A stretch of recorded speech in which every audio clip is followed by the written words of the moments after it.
I thought to unmute myself that time. Look at that. Professional. We are streaming. We are recording. We are live. Hello and welcome to Idle Champions Presents The Unfair Seas, Episode 3, The Bitch Queen. Let's meet our heroes, and I'm going to go in the order that you all are on my screen here. We will start with the effervescent, ever young and beautiful, which is literally all five of you, Luke Gygax. Good afternoon, everyone. My name is Luke Gygax, and I'll be playing Pirate Melf on this adventure. Yar. Which is like normal Melf, but with a bigger hat? I don't know. What's the...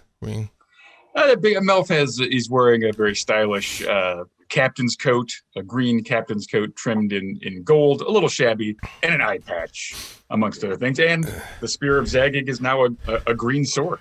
You know, as one does. Vivka? What? Who you is? Hi, everyone. I am Vivka, Vivid Vivka. I am playing the Black Viper, aka Esvele Rajna. I am your Rogus with the mostest. That's terrible. This rhymes are going to be hard today. No, by hard, you mean incredible. I have absolute faith in the bars that all of you are going to drop. Look at Mark Mear's face. That's a man who is focused, who is ready to drop a freestyle. Aaron? I'm Aaron M. Evans. I'm playing Havilar, the Tiefling Glaive Fighter. Perfect. I mean, what have you got against glaives, though? Like, they're the best. They're the superior weapon of all weapons. I mean, they're not the superior weapon. Mark? Hello, I'm Mark Mear. I'm playing Baloth Baratil, aka Baloth the Entertainer, aka Baloth the legally distinct homage to Davy Jones. This legally distinct. Like, oh no, I'm moving you too far. I tried to move you a little. I moved you a lot. And last, but certainly not least, Christina. I think you were unmuted and now you have muted. Hi, let's try that again. Aha, you heard me that time because we're friends. My name is Christina Ariel, and I play Ariza, the Aasimar cleric bard, and she is the diva with the deva. She's absolutely delightful. Just gonna throw all those D's out there because I like to throw some D's on that angel. But yeah, it's gonna be a really good time. Super excited about all this stuff, and Ariza is basically D&D Beyonce. There it is. Done. Now, you know, the last couple of weeks we've been beset by different tech snafus. Umberly willing. Tonight will be free and easy, but if for some reason we drop, crash, disappear, we'll be right back, y'all. Now, with that being said, as you know, your votes in Idle Champions directly impact the flow of our stream here. You all have been able to both help and hinder, which is an interesting split, I must say, of the dichotomy between, like, we want you guys to have some help, but we want it to be super difficult. I think, like, go the long way, but here's a map, you know, which I appreciate. So a couple ones I will tell you up front. Tonight, thanks to you, the winner of a D6 inspiration to all their roles will be Black Viper.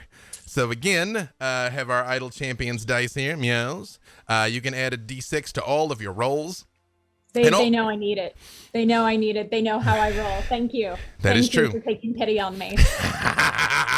And also, thanks to you, Ariza will receive inspiration on the roll of her choice. But, to sweeten the pot, Ariza, I will let you use this like a luck die, where after you've rolled, you can choose to replace an attack, a saving throw, an ability check, or an attack roll made against you. You can swap out that D20 for. So, give you a slightly stronger advantage this week.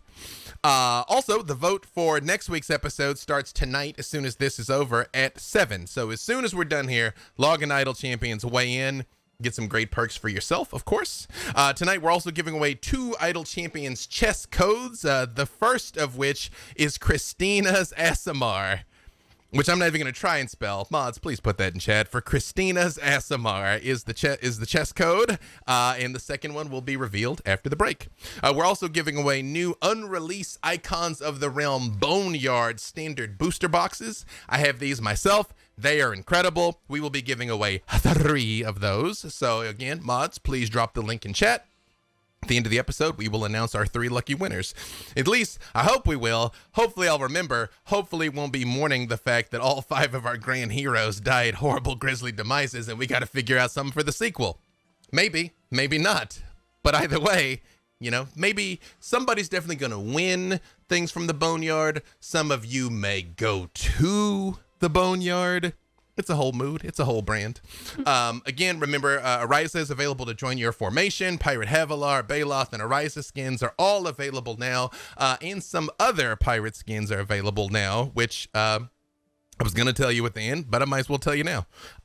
Pirate Havilar, her skin and her feet DLC pack also going to be available right now, actually. So you can deck out the squad appropriately in your formation with all of their pirate gear. Now, with that being said, on with our adventure. Yes, Black Viper. Quick thing to say. Yes. Because I can't not say it. Reading the code, I thought it was Christina Aasimar. And now that I've read it, I can't unread it. I mean, Christina Aasimar is still an accurate... The Aasimar. Yes. You're welcome. That's my gift Yes. to you. Okay, Yes. I'm done. Yes, Christina. I just need to revisit something that you just said a minute ago. Please. And you said that some will win, some will lose, but some were born to sing the blues. Let's play this game. I mean, how can I top that? So, first of all, do I have a volunteer for the recaptain for what adventures befell our brave heroes last week? Not it. Yep, I think Baloth the Entertainer, would be happy to elucidate the audience. Please do, yes.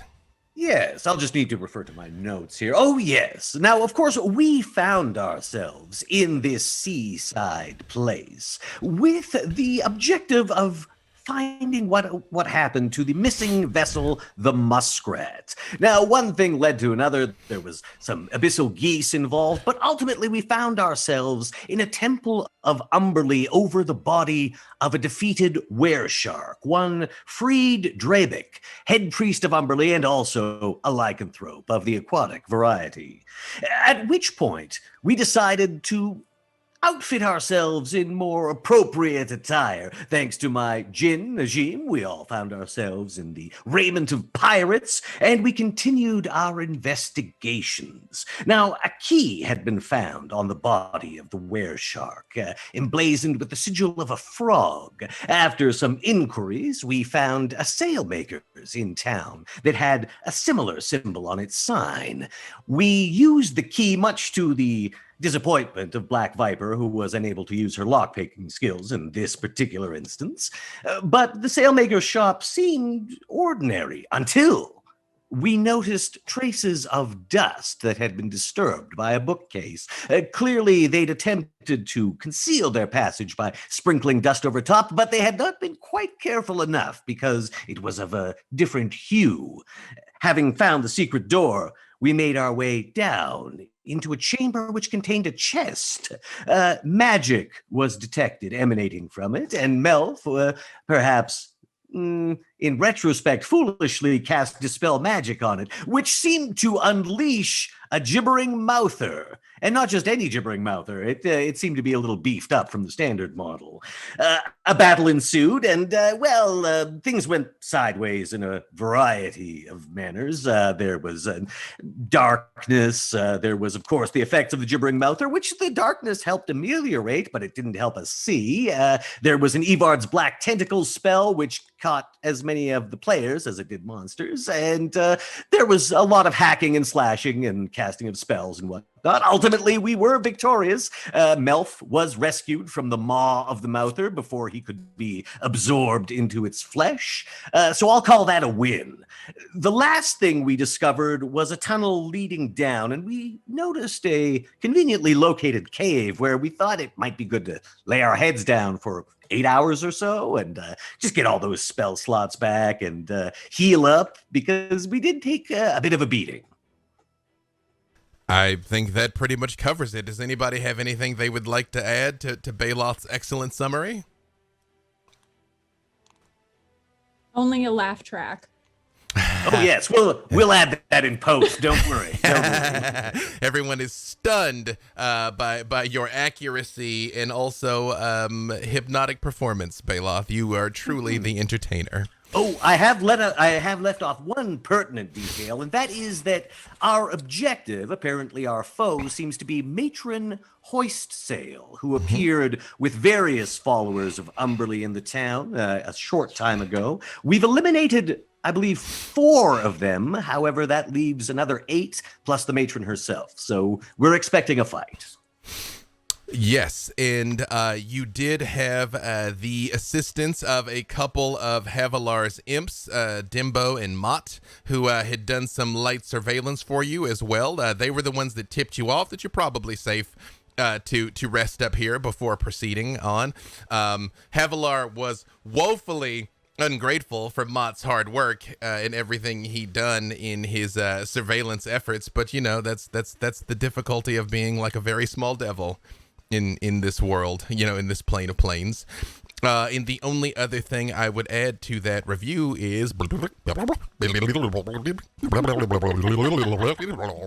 as the gibbering of the Mouther, which that was for you, Trevor. That was for you.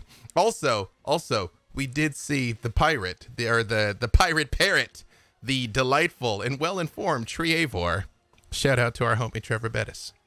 Now, with that being said, you all have rested. You all have recovered. You have built a small fire and broken bread with each other under the shattered floor of the sailmaker shop here with this ladder, which appears to be recently excavated, reaching deeper into the ground. And that is where we will rejoin our heroes, healed up, clothing slightly tattered, but none the worse for wear, with just having added another chapter to your own heroic legend.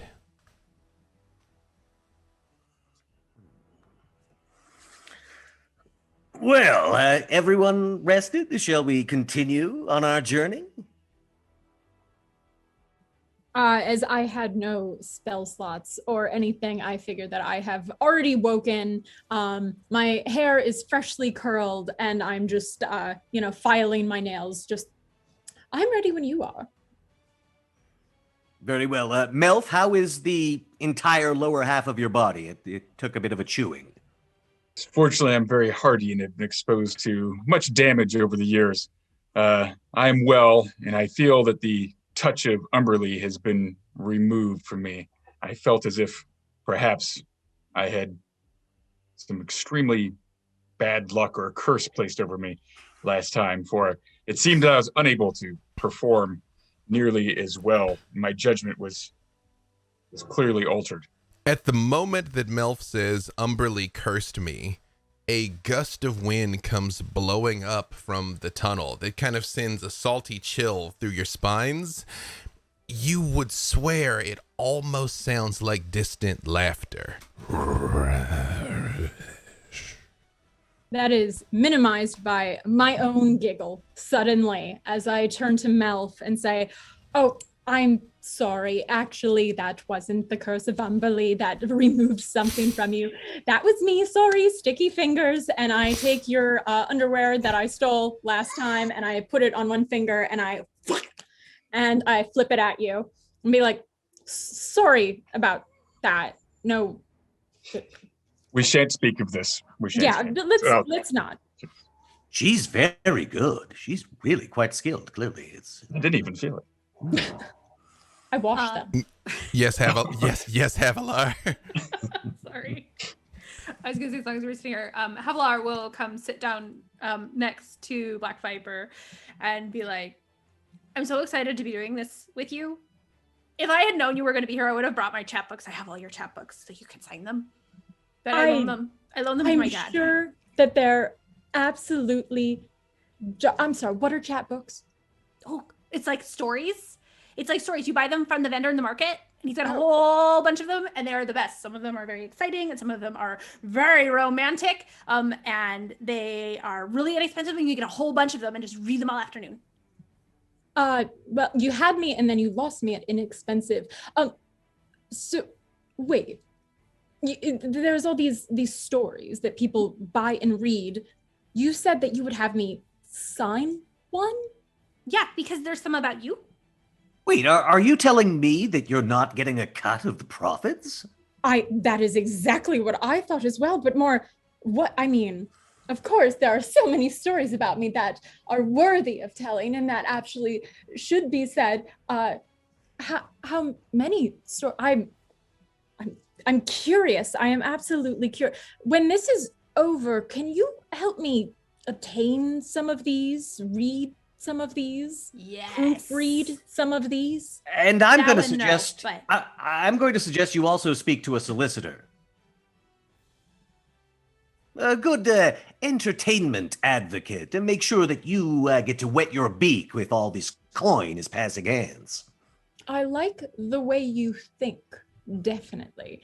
I'm very wary. I want to make sure that they get my general vibe, my persona, my mood, my look, my facial structure correct in all of these stories. I usually spread my own rumors. Oh, speaking of rumors, Melf, didn't you almost get a message from someone who was trying to help us in some way? I'm not sure what that was. It seemed like it was very distracting, and I think that it threw me off entirely. It was some sort of warning. Yes, which cut off at a very inopportune moment. Yes. Well, we could always go with plan A. Head down and kill everything we see. Love it. The frontal approach is usually the shortest path. Do While we have a plan B? Go down there and they say, sorry, here's your friend and your dog, and we leave. Yeah, I guess subterfuge or stealth might be plan B or C, but I like A. A for annihilation. Ariza, while everyone is sort of, still talking as they're kind of lacing up their boots and taking their last couple of bites of rations, what is the beautiful Ariza doing? As she's listening to this conversation, she stands up and she's.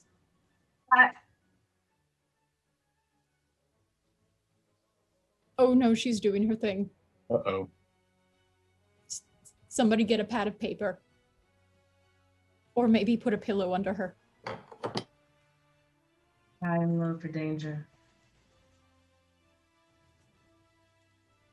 Don't be afraid of the shadows. Death is not the end.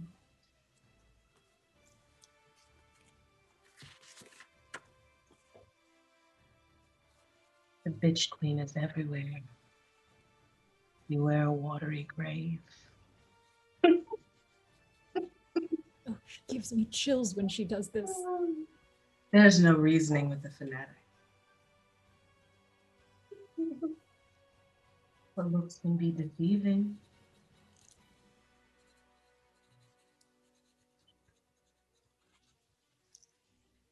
Wait, what was that last part? You were quiet.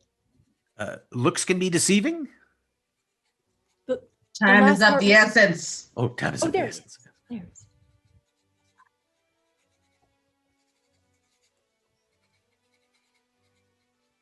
And you all see your friend sort of just slumps back for a moment against the wall of the cave where she was sitting. You know, I think it is actually a really good idea for us to go out and just try diplomacy. Just talk to and say, hey, you've got our dog and our friend, and we just go from there. We don't have to go in. Swords blazing. Well, Ariza, to quote you, there's no reasoning with a fanatic. And time is of the essence. And don't fear a watery grave. Confused about that one because I'm A little very morbid. afraid of that. You don't think that's a little morbid a conversation? I thought we were talking about saving people, not watery graves. No, my dear, you actually entered some sort of trance. I assume it has something to do with divine magic. I'm an arcane caster myself, but you said a number of, interesting things. Also, that was beware a watery grave, she said.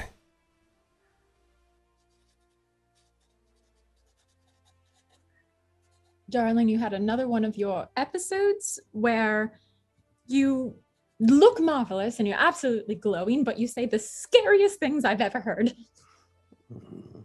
Don't say scary things. Oh! Have you heard of the joke about Oh no. there's an elf who walks into a bar and he sits down and he asked for a drink. And they said, "What did you like to drink?" And he said, "Ale." You know, I actually prefer the creepy one sometimes. Was I supposed to write that one down? Because I'm not sure how pertinent it is. An elf and they want Oh, ale. I just Something thought it watery was grave. funny. Water. Why do you keep talking about a watery grave? Oh, goodness. Because you did. Now, again, I try to have as few dealings with deities as possible, but it is possible that your patron was trying to help us out. Or threaten us. Oh, she can speak to spirits. And in a shower of sparkles and bubbles, you see no. a very small Holophant appears, beating her little wings. And she flies right over to you, Ariza, and puts her hands on the side of your face and like leans in with her nose against yours. And she's like, Let her do it! "Are you having a vision right now? I mean, I know I am a vision, but are you saying anything else? Is there anything else you want to say? Like, that's so interesting. Where's that come from? How does it do that? How does it talk through you? I want to do that. I want to talk to people. How do I talk to Havilar?" Bubbles, you Yeah. ever been popped? Personal space. Personal space. It's got a okay, wait, okay, you guys. So I thought about this. I thought about everything that happened, and I thought, like, I should do something heroic, but then I didn't want to. But I still want to, like, help you guys because I like Zuni a lot. I am a Zuni advocate. The halfling Freely, he was cool. He was cool. Like, I didn't mind him so much, but I want to assist you. I'm prepared to assist you. I expected a little more All enthusiasm of when I us? was like I'm so I'm just waiting for the glitter bomb, honestly. oh, you want that? Bubbles. Because I could do that. Like, I mean, like last time you No. seemed like you weren't happy when I did the although you guys look incredible now. Is it possible for you to become, sort of more conventionally sized Holophant? That would be of an assistance. I mean, like, I try and watch my figure, like I'm growing, like I'm like the stealth model, like I'm like the low key, I'm like the Black Viper of Holophants, though. Oh. I am without words and I am just fluffing my keepy. I meant it. No, it's supposed to be like a compliment. Okay, okay, wait. Here, so you guys look like pirates, but you need to think like pirates to understand why they do what they do. Yeah, right. That's how they talk, right? No. No one talks like that. Don't they just do what they do because they want treasure and more ships and things? Yeah, but that's why Baloth does what Baloth does. Baloth, are you a pirate? No, I'm an entrepreneur. He looks like one. I take out my rapier and I'm staring at the blade a bit.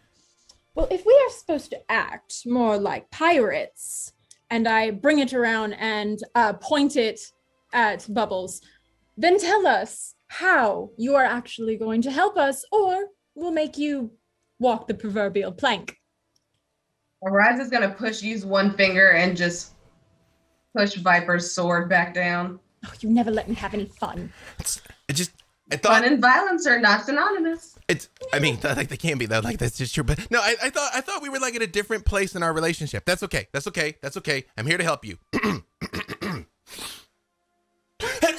And the sparkles go everywhere, but this time it's more bubbles than glitter. And you feel a warm wave move over through all of your minds. And for a moment there, you really do get the call of the high seas. You get the joy of having a creaking deck underneath you. And you get why they're so afraid of Umberlee. The sea in the sky is fickle, and you can do everything right. Oh, I froze. Can you guys hear me? No. You fine. Okay, cool. Oh, I lagged. can hear you. I lagged. Sorry. Well, if I crash, I'll be right back because she's lagging. Okay, that's cool. As long as you guys can hear me, we're good. Sorry.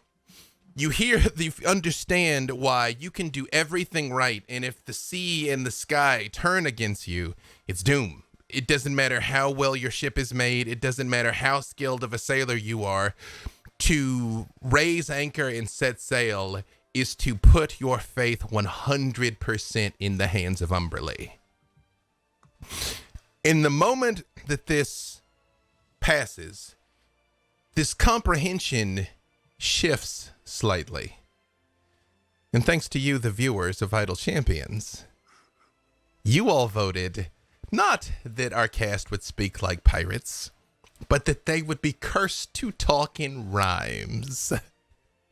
And the gift of Bubbles' awareness that she has imparted upon you in attempt at making you talk like a pirate has done not that. And now you must speak in rhymes. I believe you are muted, Christine. I saw your lips move, but I couldn't hear you.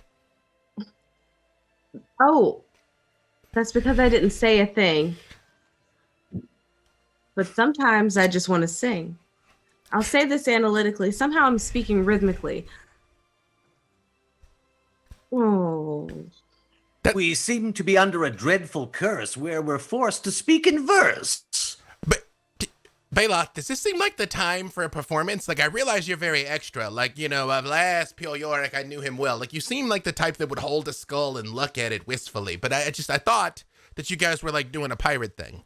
I agree, this rhyming is quite tragic and probably the result of your magic. You all told me, go easy on the little scamp. I told you we should have made it walk a plank or ramp. I love this so much. Speaking in verse. What a terrible curse. This is the worst. Oh. Okay, bye. She disappears in the spray of showers and bubbles again. Bubbles. That little Bubbles is nothing but troubles. Bubbles. Next time it appears, I'm going to strike it and leave a smear. Bubbles sought to give us piratical enhancement, but it instead has placed us under enchantment. Again, we find ourselves in disarray. That stupid Holophant always leaves us this way. Never mind magic, illusion, or lies. Let's go with plan A and kill those guys. We're quite at the point to improvise. However, a better plan we could devise. Okay, all of you, by the way, give me perception checks. Baloth, you can have advantage because you come from the Underdark, so you know a thing or two about being underground. Thank you, Idle Champions community. 15%. I got a 27. 27. 24. 24. Baloth. 20. 20. Melf. 15. And Havilar. 14. Melvin Havilar, you two are kind of trying to figure out why your tongue's not working right. But Baloth, Black Viper, and Ariza, you all sort of realize something. So again, recall, there was the Sailmaker shop. You all sort of detonated the floor of the Sailmaker shop, and you found there was a ladder that went down into kind of a storage area. It was pretty close, probably her larder. You know, it's nice and cool down in the earth, and, you know, it's where she was storing her various sundries down there. Then lower than that, you could see where there was an excavation and the ladder had been extended. You all are kind of camped out, really at the site of the battle with the Gibbering Mouthers, before descending down the ladder.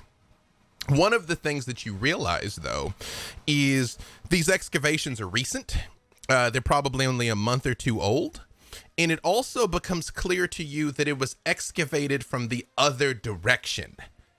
That whoever came up this way made their way up into the Sailmaker shop, not the other way around. They didn't start at the Sailmaker shop and dig down.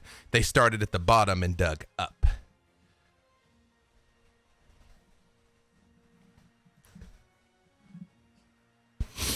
No, turn it into a rhyme. I am noticing that the digging is going the wrong way. And at this point, I really think that we should have asked for more pay. There's been an excavation that might lead to the cause of our vexation. They started from the bottom and now they're here. I think that our challenge has appeared. Well, we've tabulated all the clues. Now let's expose the cultists' ruse. Head down into that cave and hope there isn't a watery grave. Again with the watery grave. Oh, I think your kindness needs a save. You all are pretty dark. It's not really that much of a lark. You all need to behave. So, are you all proceeding? We're gonna have a large glaive. down this Yes. two So bad at rhyming. blave. It means Yes. to bluff. Yeah. Who Also, knows Take what's down there? heed. Maybe a Take- rave. Take heed, it's time to proceed. I'm a pirate talking, plank walking, heroic elf called Melf. Follow me. Indeed. Let's end this conversation. Let's go with plan A for annihilation. as you all start making your way down, again, I would remind you of the things that the Davis said to you, both for the audience's sake as well, because it all came out fairly quickly. Look high and low for danger. Don't be afraid of the shadows. Death is not the end. The bitch queen is everywhere. Beware a watery grave. There is no reasoning with a fanatic, but looks can be deceiving, and time is of the essence, is what the Davis said to you. So, as you all proceed down this ladder somewhat, you see the dirt fades about 20 feet from the shaft going downwards until it reveals a very steep slope and a fractured stone floor that very much looks like it's kind of a rough-hewn tunnel out of sea stone. Who's going first through here? I'm happy to go first. I would like to go ahead and activate the invisibility function on my sword and actually fly a little bit off the ground so I don't trip any wires or any pressure plates. Okay, so you all see Melf sort of like looks right, looks left, and it's sort of like just isn't Yeah, there. I was going to offer stealth, but I can't beat invisibility, flying invisibility. So A good idea is a good idea. Baloth also becomes invisible, as does the carpet, which he is floating on. All right. Is anybody else on Baloth's carpet? Or is anybody else walking? Baloth, we're on the same side. Do you think I could hop on and get a ride? Yes, of course. I'll upcast that to affect Viper as well. Huh? Yes, of course. Does not rhyme, Baloth. Yes, of course. I'll upcast that to affect Viper as well. Hopefully, we won't die and be sent to the 9 hells.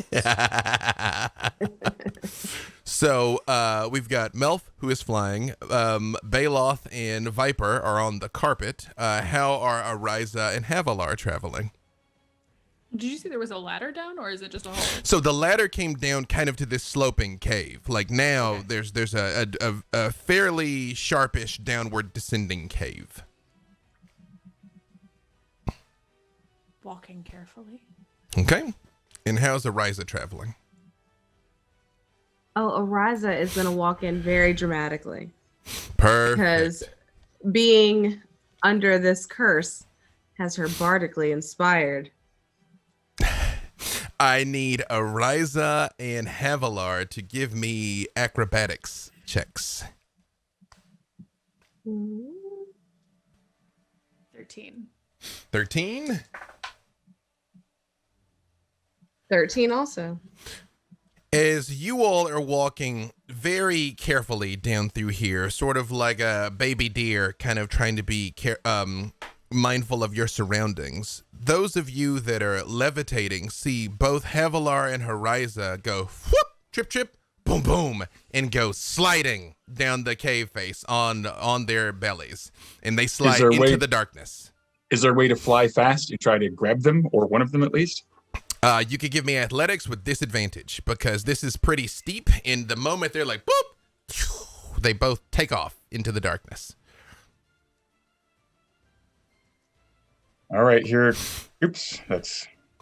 Do I have time to try to throw a rope around one of their legs or toss a rope to them to grab on their way down? You can also give me athletics with disadvantage because they both basically. Boop, boop, boop, boop. Whoa! Athletics, you say? Yes. I rolled a dirty 20. I rolled 2 natural 15s. Hey, dirty 20 for you. Is it Havilar or Ariza that you try and grab? Ooh, that's a difficult one. I will go with. I was going to say, we can let fate decide if you don't want to hurt one of your Well, friend's feelings. Roll the dice. I see one of them. Do it, do it. One of I them. ended One of up them. rolling a 12. One of them has wings, so she could probably fly. But I'll roll a d6. Okay. And 1, 2, 3. It'll be Havi, and 4, 5, 6. Perfect. 1. Havilar. So Havilar wins? Havilar wins. And Here. I will attempt to cast Levitate on Ariza. Is levitate a reaction?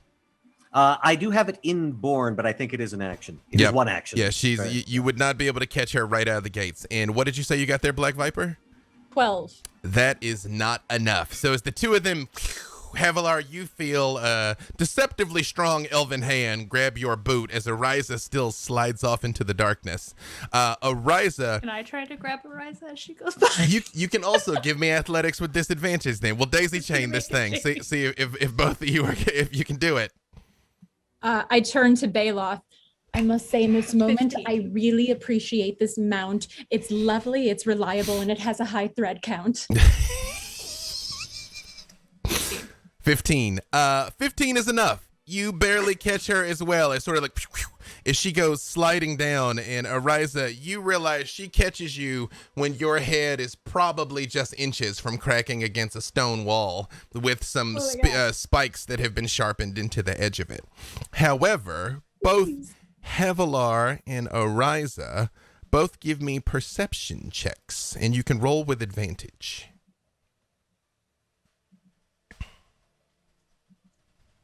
But just you two. Just Havilar and Ariza. Oh snap! That was a dastard trap. What was that, Havilar?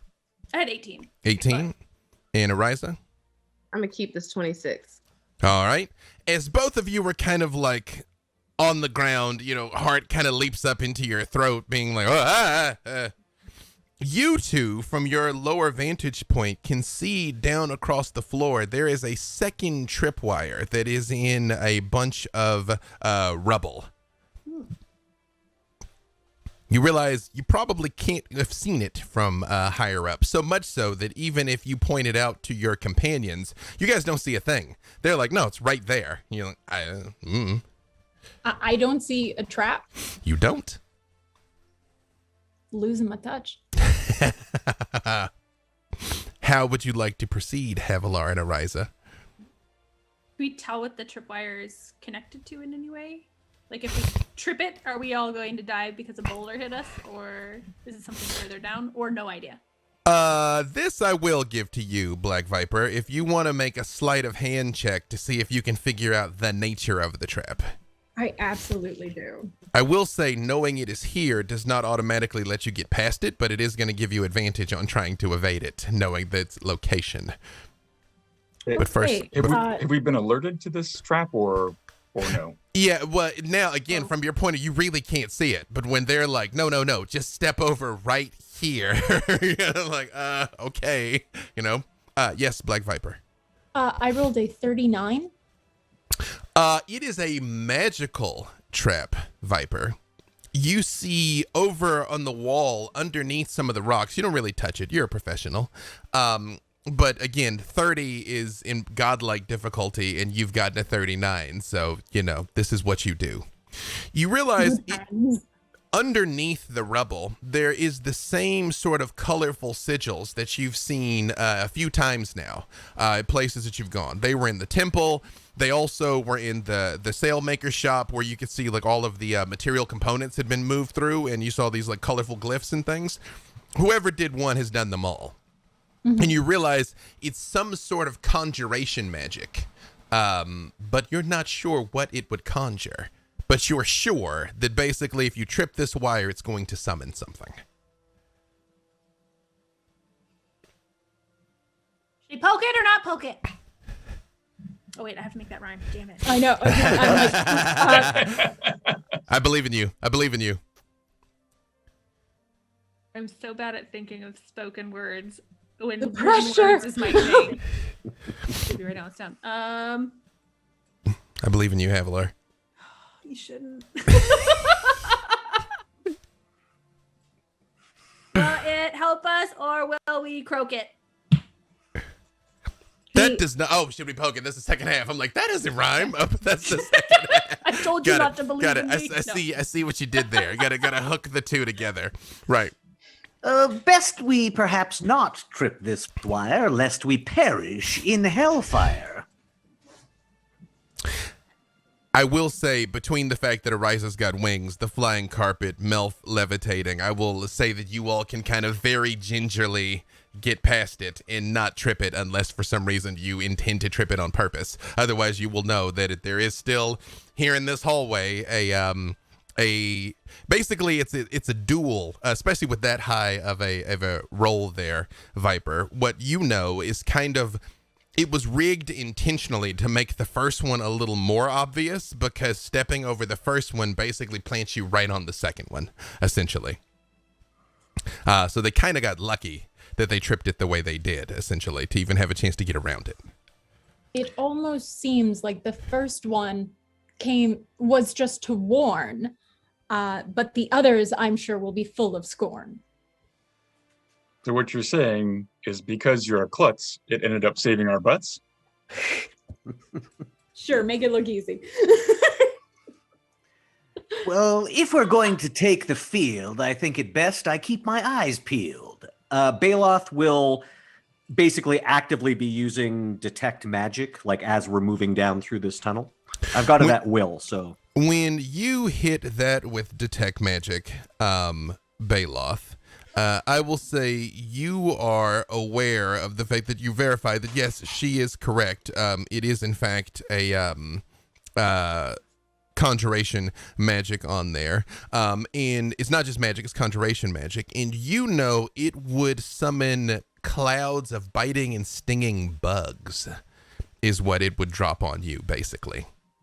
Poisonous insects is what would be summoned. If we tripped that, we would be wrecked by a horde of ravenous insects. I like the way you think, so I will keep my eyes peeling, because the level of magic and bugs, it absolutely has me reeling. As you all make it a little further down this hallway, trying to travel carefully, you reach another point where there is a 15-foot gap in the tunnel floor that plunges down into darkness. And across it, there is a long spar of wood. All of you can give me intelligence checks. And there definitely is magic afoot here, Baloth.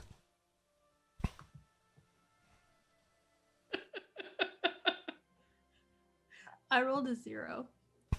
You've successfully rolled to disbelieve, Havilar. You might still be asleep. There's a non-zero chance, Heavy, that you've been asleep this entire time. The last 2 days would make more sense through the lens of a dream if you think about it. I rolled a dirty 20. Like Farida might have slipped you something. Like this is okay. All right, dirty 20 from Viper. Intelligence. Intelligence save or just check? Just to see if you know something. Just straight up intelligence. 19. Okay. Nothing for Baloth. Ariza. Nope. Okay. I have a 16. Ariza, Baloth, and Havilar, you all realize this is a ship's mast. It has been somebody has intentionally sawed it off and laid it across this to span the difficulty of this. Theoretically, it should be sturdy enough to walk across, but again, Baloth, you are aware that there's magic afoot. It is not as simple as it seems.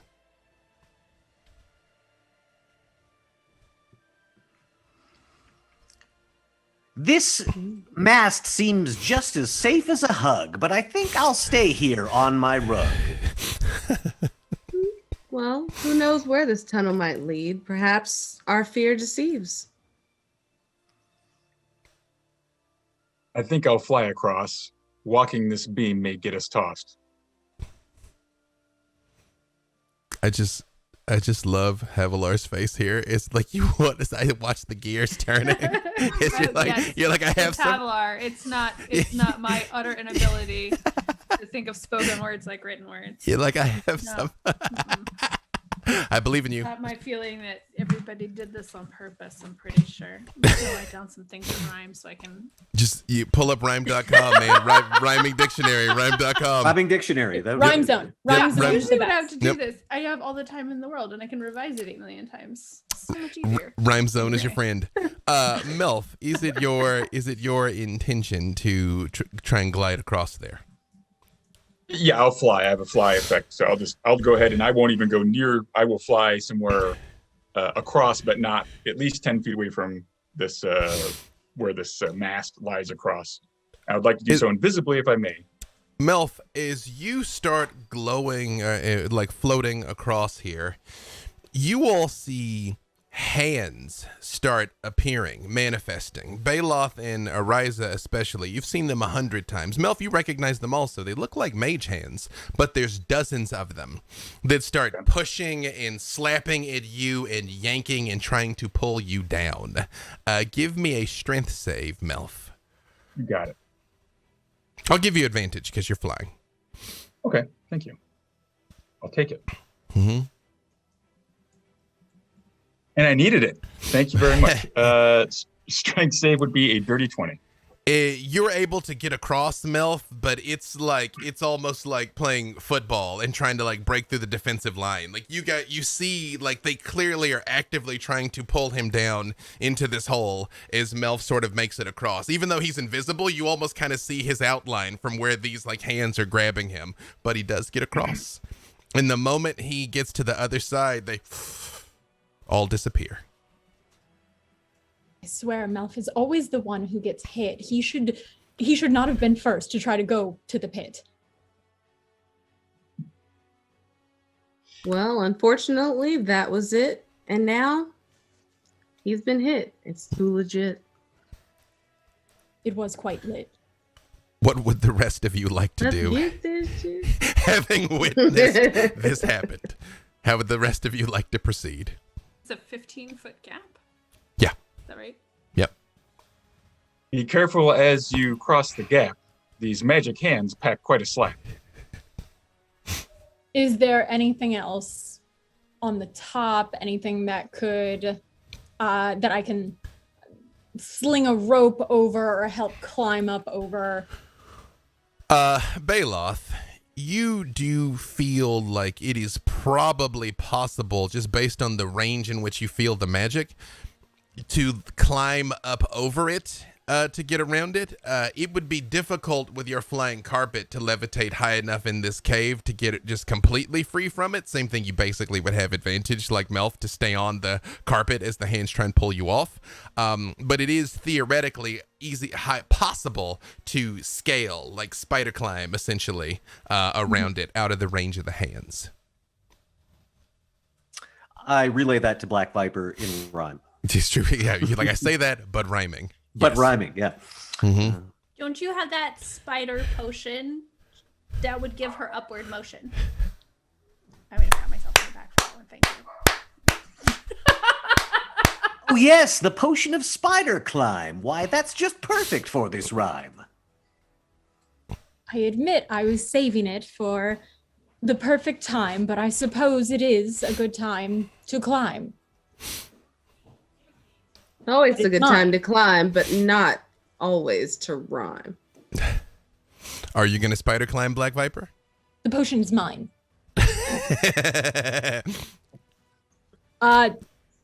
Yeah.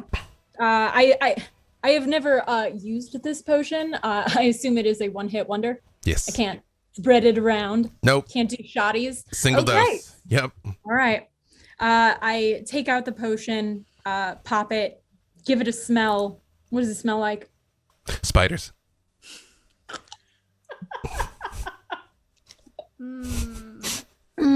Excuse my lag. I'm fighting the gag, and I drink it. You know what? Hold on. Let me see what the material components of the spider climb spell is, because that's really what it's going to taste. What's it going to smell like? Let's see here. I thought it'd be fun. All right. It legit might still be spider, but it's oh yeah, no, it's a drop of bitumen and a spider. So it's like sticky spiders basically. It's like candle spiders and candle wax is what it tastes like. Yeah. Oh my god, you said sticky, and that just It's my gift to you. Just spider honey. back of the throat. Yeah. Mm-hmm. Yeah. Mm-hmm. Yeah. Like spider wax. Yeah. However, you do feel you're sure-footed in the best of times, Viper. But the moment you just sort of feel it go through you, it's like your boots to the ground, you touch the wall, and it's just like you're aware of the fact that like almost nothing could pull you off this wall if you didn't want it to.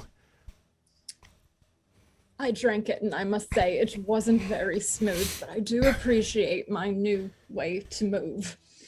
And I pop off the rug and start climbing up and over. You all see she flies up, and the hands do appear, and they bat at you. They even like manage to like reach your cape a little bit, but it's you effortlessly across into the other side. And same thing, the Were moment you gonna tie a rope up there? you could if you want. I thought that's why you were going up there. Yeah. You said that there was. I thought that there was nothing up there for me to tie a rope on. Is there? I missed that. No, but I mean, again, you could still sort of like bring one across. You could make really what's going to happen is you will give them, instead of it being disadvantage on athletics, it'll be normal advantage on athletics. Like you can help them get across with a rope. Okay, I just didn't want to like climb up to the top and throw a rope and be like Spider Viper and have someone just pull me right down. Yeah, that's a real possibility, and I'm the person that would do that. But yes, no, you can make it easier to get across. Yes. Okay. Yeah. How many people are over? We have Just Melf you and over. Melf so far. Okay. So yeah. So I go ahead and I take my rope and I tie it to whatever I can find that I think is a good anchor. Mhm. I'm going to stay up there next to the knot just in case. But yeah. Between I tossed the rope. between Baloth's carpet and now Viper's rope, Havilar, Ariza, and Melf, or not Melf, sorry, Baloth can roll athletics or acrobatics with advantage to get across, because the hands will appear and pummel and pull at you, but you are both off the mast and also theoretically holding on to a rope here. So go ahead and roll it and see how you do.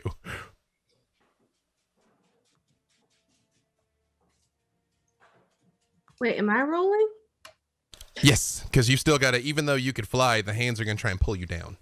If you want to come with us. Mm-hmm. It's true. You can just stay there. That is an It's option. just like, I'm out. Yeah, you're like, I thought about it. I don't want to. Yeah. Mhm. Yeah, I can get 2 people on the carpet besides me. It'll reduce the speed, but It's only it's 15 feet across. So Yeah, yeah, and so- then the 2 of them. yeah, can if get we on. all sort of crowd on, we can do that. With advantage, I got a dirty 20. Same thing. The hands appear and pull and yank. They tug at your tentacles, Baloth, but you manage to stay steady as you make it across. Havilar? 26. Same thing. Havilar, it's like it's nothing, honestly. Like, you don't even know what the fuss was about. Like, I mean, they're like, meh, and you're like, you know? You're like a rock. Ariza? First one was a 16. What's the second one? Less than 16? Not a 16. Not That a was 16. a 9. Same thing, Horiza, but it's worse for you. It tugs at they tug at your wings. They pull at your jewelry. Like, I mean, it's a much, replaceable. yeah, it's a much worse experience for you. You kind of have to hold on to the rope much tighter, but you do make it across. Oh, Arisa dear, I definitely hear your lament. These hands need to learn a thing or two about consent. They're Baloth. dastardly. Oh no, please. No. Okay. No. I would not deny us another one of your wonderful rhymes, please. How dastardly to touch my wings, those awful creepy crawly things. Ah, but don't you worry, don't despair.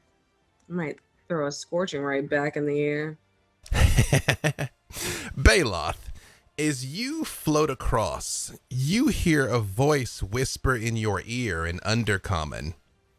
That's actually most impressive, cousin. I've seen others be not so fortunate there. I'm sorry, is this in his head or can he hear it? Okay. Specifically, it's Baloth's a sorcerer of some power. You know message when you get it. It just sounds like somebody whispers it right in your ear.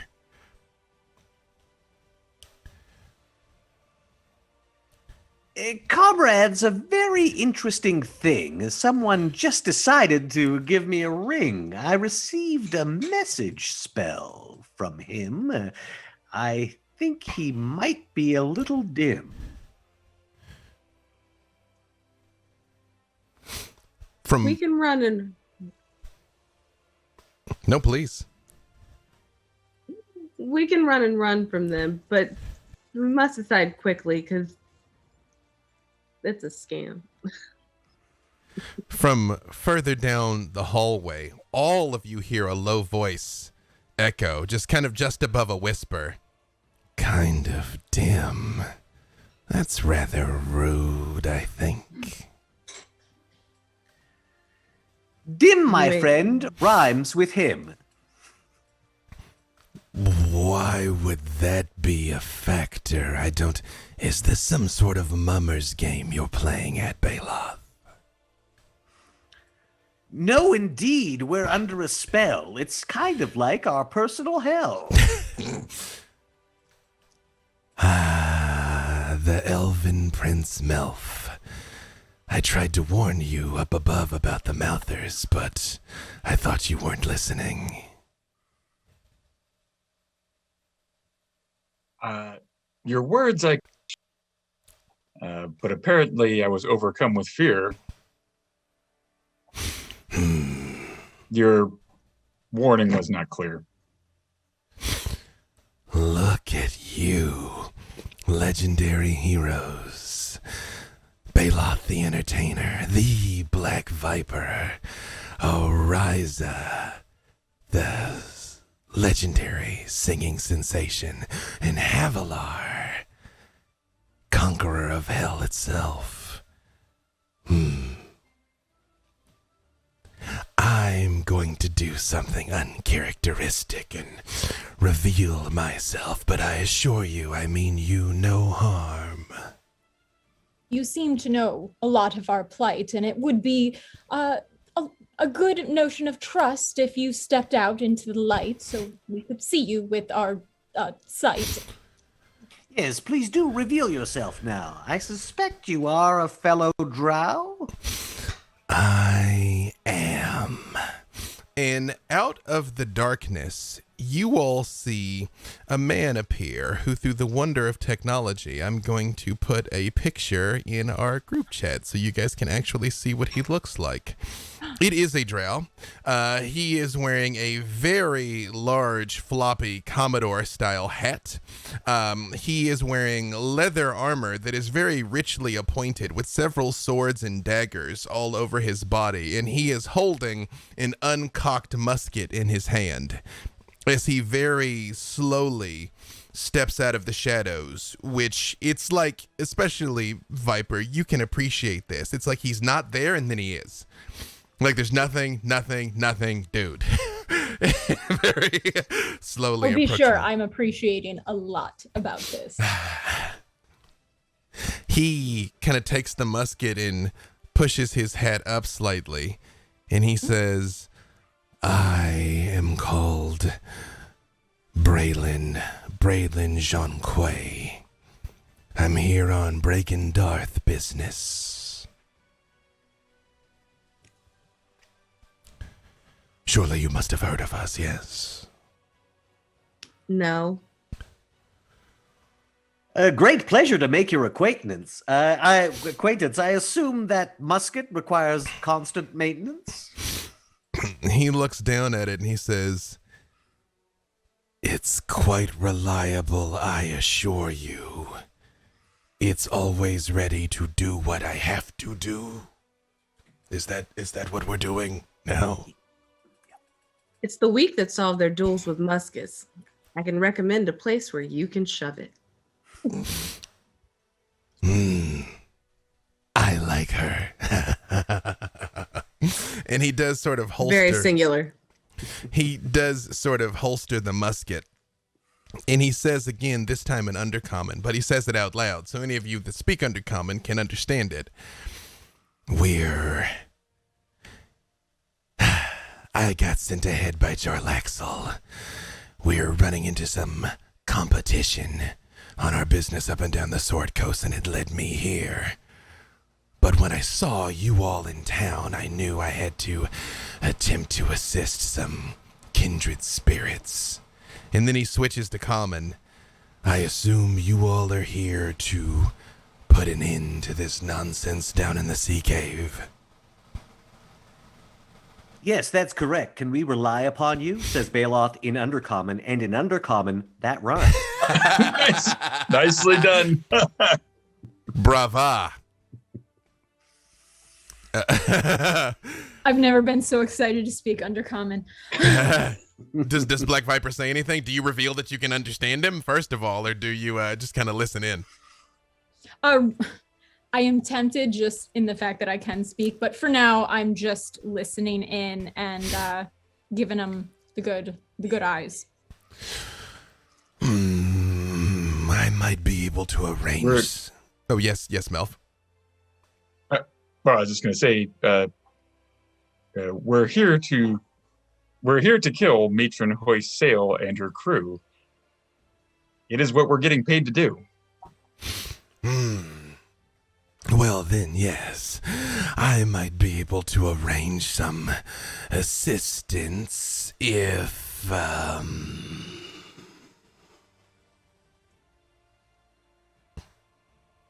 if the price were right. Thank you for finally moving your lips. That was a very long ellipse. Box seats, Baloth. Season passes to the Black Pit. Jarlaxle's got a birthday coming up, although he would never admit it. And I know he would so greatly enjoy being on the front row of your show. For such erudition, what would be your remuneration?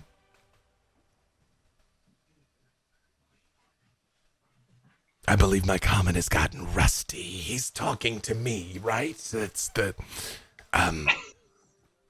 yes, as long as he gives me what I want, unlimited access to the shows of the fighting pits, I will arrange for some assistance. That sounded much better in my mind in Undercommon. To have a patron of Jarlaxle's renown, why, I would be the talk of the town. Yes, the seats are yours. The box is too. Anything that I can do. He very slowly walks and he stands right in between Viper and Ariza and he says, might Which one is he I? facing? He does sort of like look back and forth between the two of you. And he's like, might I invite you all to join us?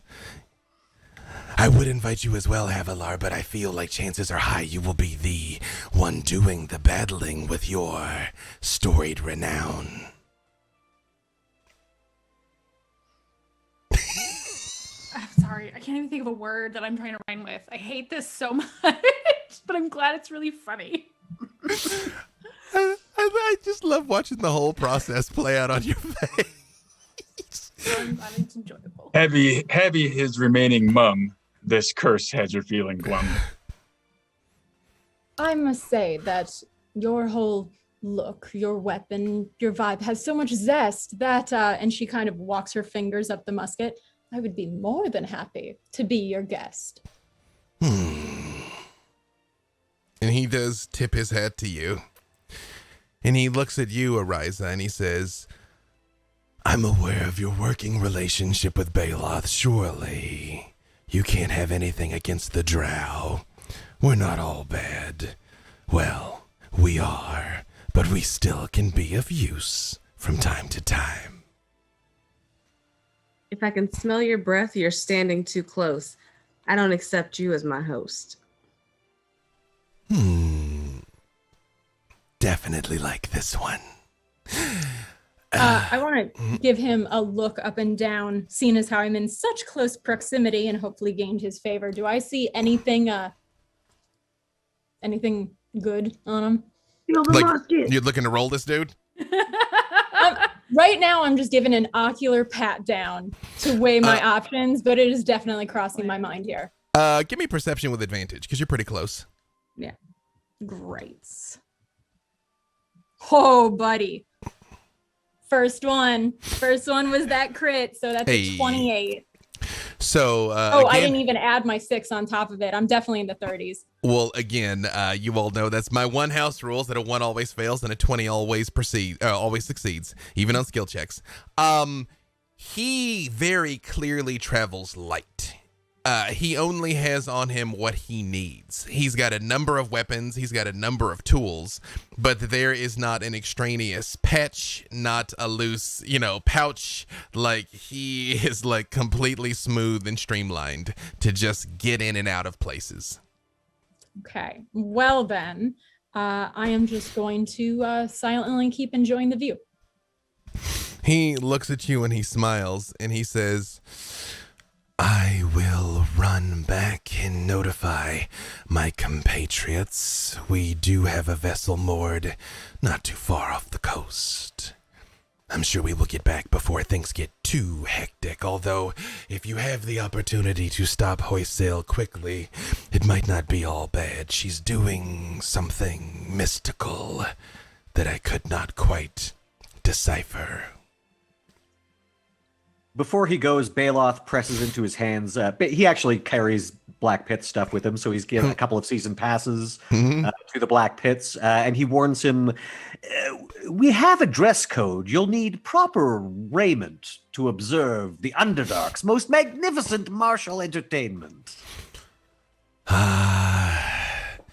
Jarlaxle always gets excited about opportunities to wear that crop thing he loves so much. You see, he does like hold it up and like looks at you and just nods and just like wiggles his fingers and it's gone. Just sleight of hand. Just he doesn't have it anymore. And he says, the accord is sealed. Help is on the way. Just make sure you survive the day. And Aren't you clever? he just sort of takes a step backwards and he's gone. Same thing. You're looking right at him. He's there. He's not there. I lean over to Ariza and I just say, never. Ever? Ever. But we're all in this together. And presumably you will continue on your trek through the cave. Also, I didn't say out loud, but that was thanks to you, the players of Idle Champions, that they have help down here in the caves in the form of the Drow mercenaries of the Bregan Darth. So there you go. As you all come down, all of you give me perception checks.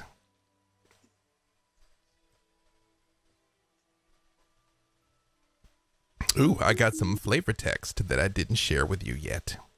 So hold on to those perception checks because I'm going to want them here in just a second.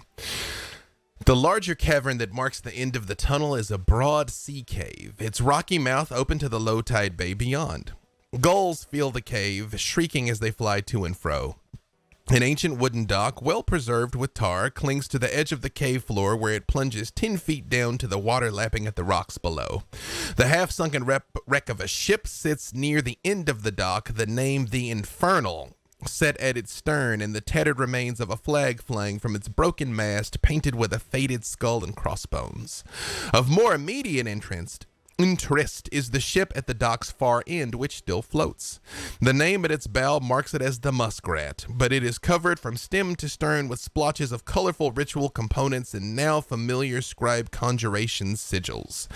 The dock around it is piled high with smashed crates, ruined furniture, and slashed sails canvas, and occupied by a ghostly crew. The spectral figures of sailors wander across the dock and the deck of the ship. They hold no equipment in their pale hands, and their actions suggest they're preparing the Muskrat to sail. Not that it's possible, with its sails shredded and its mast hacked off some 10 feet above the deck. Viper, you are immediately clear on the fact that the mast that was draped across that hole back there is the mast from the Muskrat. I let everyone know in rhymes. Duly noted. That is the mast that we saw in the past. Also duly noted. What would you all like to do? I'd like to re-roll my perception roll if that's an option. Me too. Well, what did you get on that perception? I was looking at some really cool stalactites and the formations that are very unusual. That's right. See, again, Melvin successfully rolled to disbelieve. Got it. Baloth. These dice are killing me. I rolled an 11, so I think I'm still doing the math in my head about how much those 2 season passes is going to affect my bottom line. But then again, Jarlaxle being a patron, that'll bring people in. So yeah, so that's true. what I'm concentrating on. You're balancing the bucks in your head. All right, Viper. I mean, I got a 15 for me. That's really low. So I think I'm just really focusing on how to rhyme. It's true. Well, that and you still might be playing through in your head that Braylon Jonquet was he's pretty hot. Yeah. Oh, I saw the picture. Aaron or Havilar, sorry. 18. 18 and Ariza.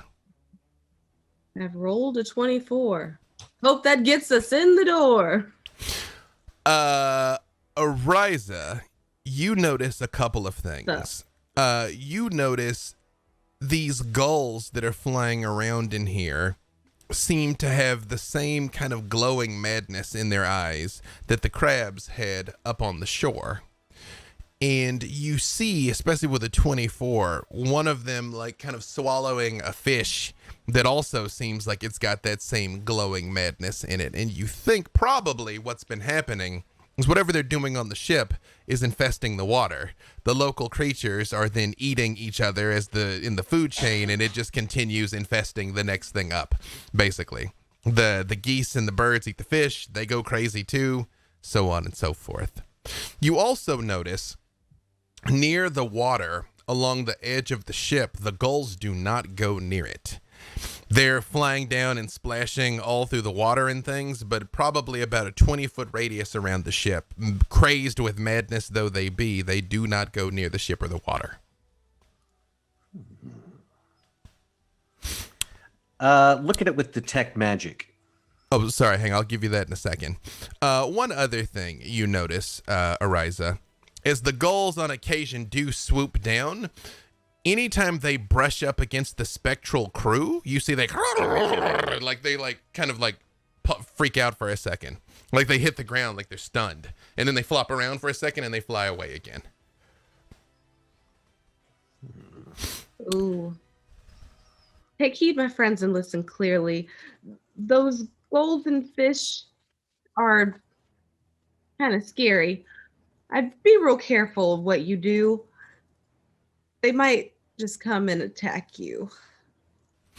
Baloth, your detect magic, the ghostly crew resonates slightly because, again, they are supernatural.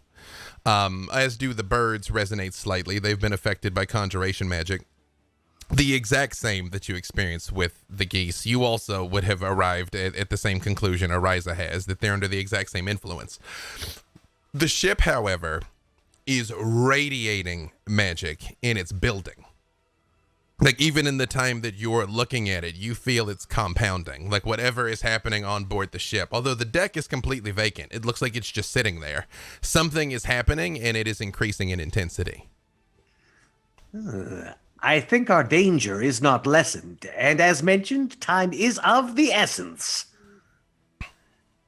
Yes, but the level of danger is an impressive size. It's not like we can just walk in and go, "Hey, you guys." That was a Goonies reference. I would curl my ear down. Tracking. Mm-hmm. Yeah, go ahead. No, please go ahead. Yes, it is, and we are tracking, but there's a mission. Let's get to hacking. Also, I apologize for checking my phone. That is my tech support when something goes catastrophic. That's how Dylan reaches me. So every once in a while I look and expect him to be like, everything's terrible. I'm like, ah! Okay, no, but everything's fine. So how would you all like to proceed? Again, you have the swarming gulls overhead. You have this crew that is just making their way up and down the docks, preparing a ship that is never going to sail again. And you have this zone of the water around the ship that nothing goes near. Well, the ghosts do, but the gulls do not. Here's a question. Do you think I could catch most of those gulls, say, in the radius of a fireball spell? 100% you could. However, you also know that such a detonation would alert any and everything to your presence. But you probably could wipe out most or all of them if you chose, yes. To start a fight? Ooh, I mean another one. They're terrible, but they're mine. It's true. It's true. How would you all like to proceed? I vote fireball. We are definitely all walking into a kerfluffle. If only we had something like a truffle shuffle. I'm casting a spell named after myself. The Minute Meteors of Melf. You're gonna minute meteors the gulls? Well, I'll just keep it handy. I'll just have them up. Perfect. Just ready to go. Perfect. Got it. All right. So how would you all like to proceed? Again, you can see this from some distance, especially with Ariza's high roll. That's what you've got going on. I'll eliminate our avian friends if you want to introduce the crew to their dismal end. Was the plan fireball on the birds? Yeah, but I think I'll if it wasn't clear in my fantastic rhyme, I would hold my action, wait until they've launched an attack on the crew, and then take out the birds. Okay. So who's going down towards the ghosts? Melf? I will. Havilar? His words I will heed, and to the ship I will proceed. Perfect. Baloth gonna blast the birds. Havilar and Melf, are you charging in directly, or are you attempting to be sneaky? Havilar is not sneaky. I have flaming meteors. Got it. I have a bunch of big giant flaming meteors around me, so I'm probably not that stealthy at the moment. Maybe we're the Perfect. distraction and the sneakier folks. Can I remember that the Deva said, "Shadows, do not fear." I'm going to get a little bit closer despite my fear. I'll give it to you. I'll allow it. But yeah, I'm going to like stay out of this very obvious magic bubble, but I am going to I'm going to creep in the shadows. Okay. And make my way a little bit closer. Your goal is to do a stealth, but stay out of the way of the explosions. All right. Yes, very much stay out of the way of the explosions. But All right. And Ariza? I'm going to make my way over until I am within at least 60 feet of someone. Are you after the ghost crew? Yeah. All right. I would say you all kind of get into position within 60 feet. You notice, again, the ghost crew seems to ignore you completely, at least initially. Yes, Viper. I would also like to note that my creeping in is along the ceiling.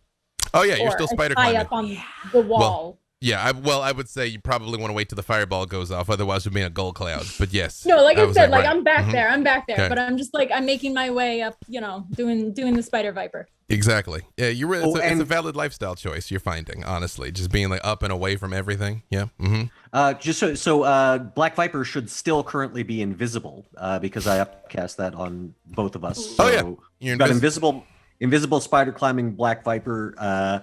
I'll be invisible until I cast my fireball. Yep. It's absolutely the worst thing. A snake viper or a snake spider hybrid that's invisible.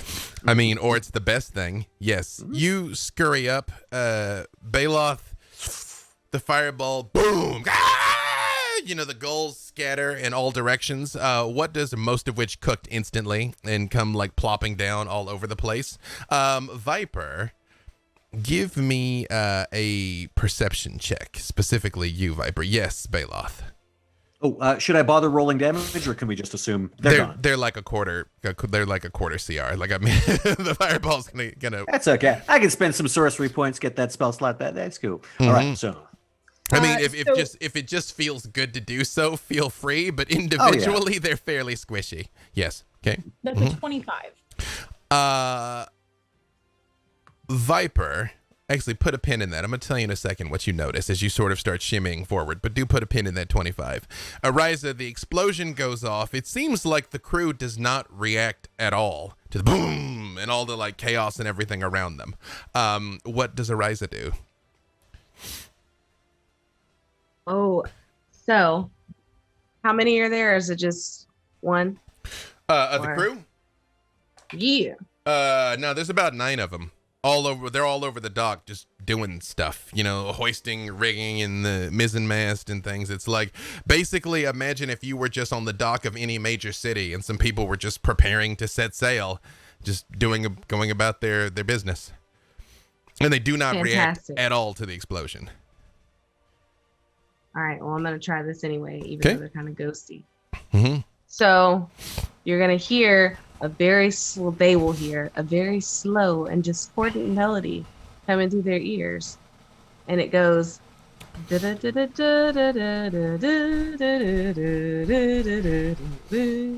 But it's just Legally distinguishable enough. Yep. Yes, legally distinct. And then I say, "You're never getting off the ship. You can get this dissonant whisper."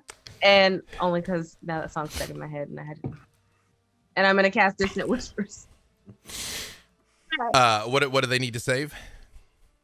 Oh, they need a 16 wisdom. Hopefully that spell was not done carelessly.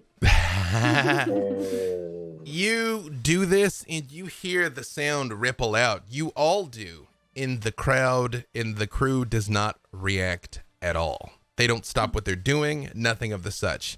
However, Viper, you notice that as some of the burned gulls are dropping into the water, you see mouths come up and snap them, and you swear you see a couple of hands come up and grab them.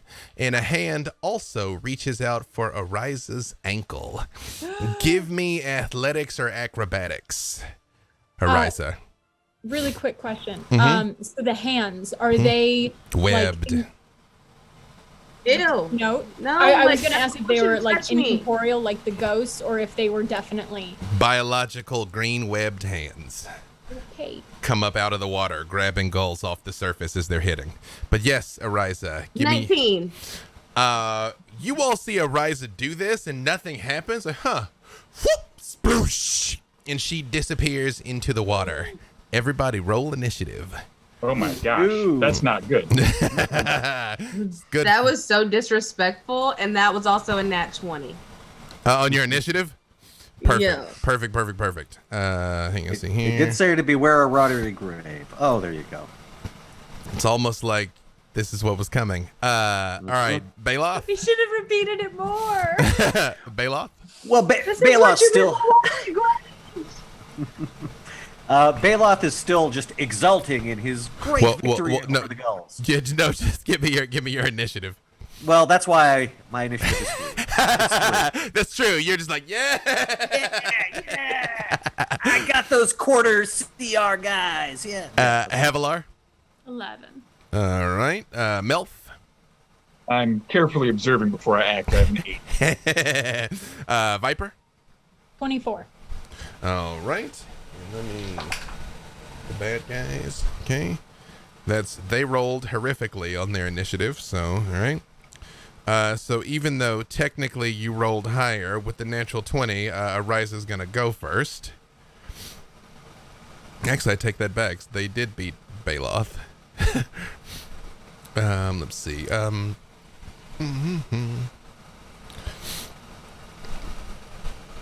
Okay. But Ariza, you are going to be first. What you see? Give me perception with disadvantage, Ariza. Because it is hard to see underwater. Perception, you said? Yes. All right. First one's an 11. And the second one is a 22. Something has you. You don't know what it is. It's got you by the ankle and is just pulling you out deeper into the water. And you can kind of hear. But it is your turn. I would like to bend down and touch this thing and cast Inflict Wounds. Perfect. Is that an attack for you or save from them? It's for me. Okay. Let's see. It is a... Ooh, it's a 16. That is enough to get it though. So yes, you do connect. Okay. So that is 38 points of damage. You reach down and you touch his hand and you feel it just like wither and shrivel underneath your grasp. And it lets go of you and you're able to break the surface of the water, but it already pulled you about 20 feet out. And you see other shapes swimming around you in 2 very large shark fins, Ariza. This is getting really awkward. I'm gonna exit stage left. Don't bother, Fala. Your swim speed would be half of your land speed. So what is your speed normally?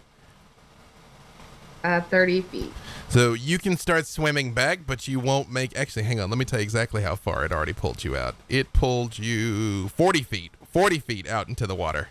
But you can start swimming back, but you'll make it back 15 of your 40 feet if you want to start swimming back.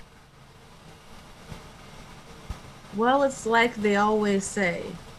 Just keep swimming. Swimming, swimming. Swimming, swimming. That's how you stay winning. Viper?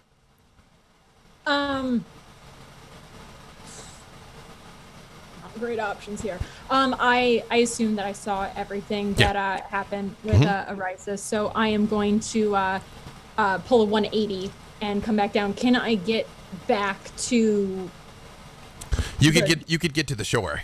You couldn't get out into the water. Well, you were up on the cave. I mean, I would say if you wanted to, like, say you crawled out in the cave over the water and, like, came down, you could get in the water. But you would be in the water with... Oh, I'm not getting in the water. I But- wanted to know if I could get to the shore. Yeah, you can get to the shore. Mm-hmm. Okay. Yeah. You're then fast. I am. Yeah, I am. So yeah, I'm definitely going to run to the shore, and I'm going to hopefully employ my fast hands to quickly get my rope out and throw it to her so I can hurry up and get her back faster. Same thing. Give me athletics. This could be straight athletics here to see how well you yeet this rope out towards Ariza. I would like to thank everyone for that D6 because that ended up giving me a 23. Ariza, you very much see your friend come down the wall and like hurl this rope out, and she lays it like right in front of you. So in the next round, if you decide to use the rope to use your action to try and get out of the water, you'd be able to move at full speed instead. I'm gonna use your bonus action dash to have gotten down here. So is there anything else from Viper? I mean, no, she's just focused on getting Arisa out of the water with the sticky hands. Perfect. All right, Havilar. You see the thrashing in motion in the water, but whatever is that you're aware things are in the water, and you also can see 2 large shark fins. But whatever else your foes are have not revealed themselves yet. And I'm aware that Ariza is out there, right? Everyone saw all of that. However, let me check something here real quick. We're gonna do this. We're gonna let fate decide. You guys will be 1 through 6. I'll be number 1. Here we go. Viper. Knew it. Every time. While you're kind of like trying to pull on this rope, you don't notice the fact that one of the crew walks right towards you and walks right through you, like you're not there. I don't notice.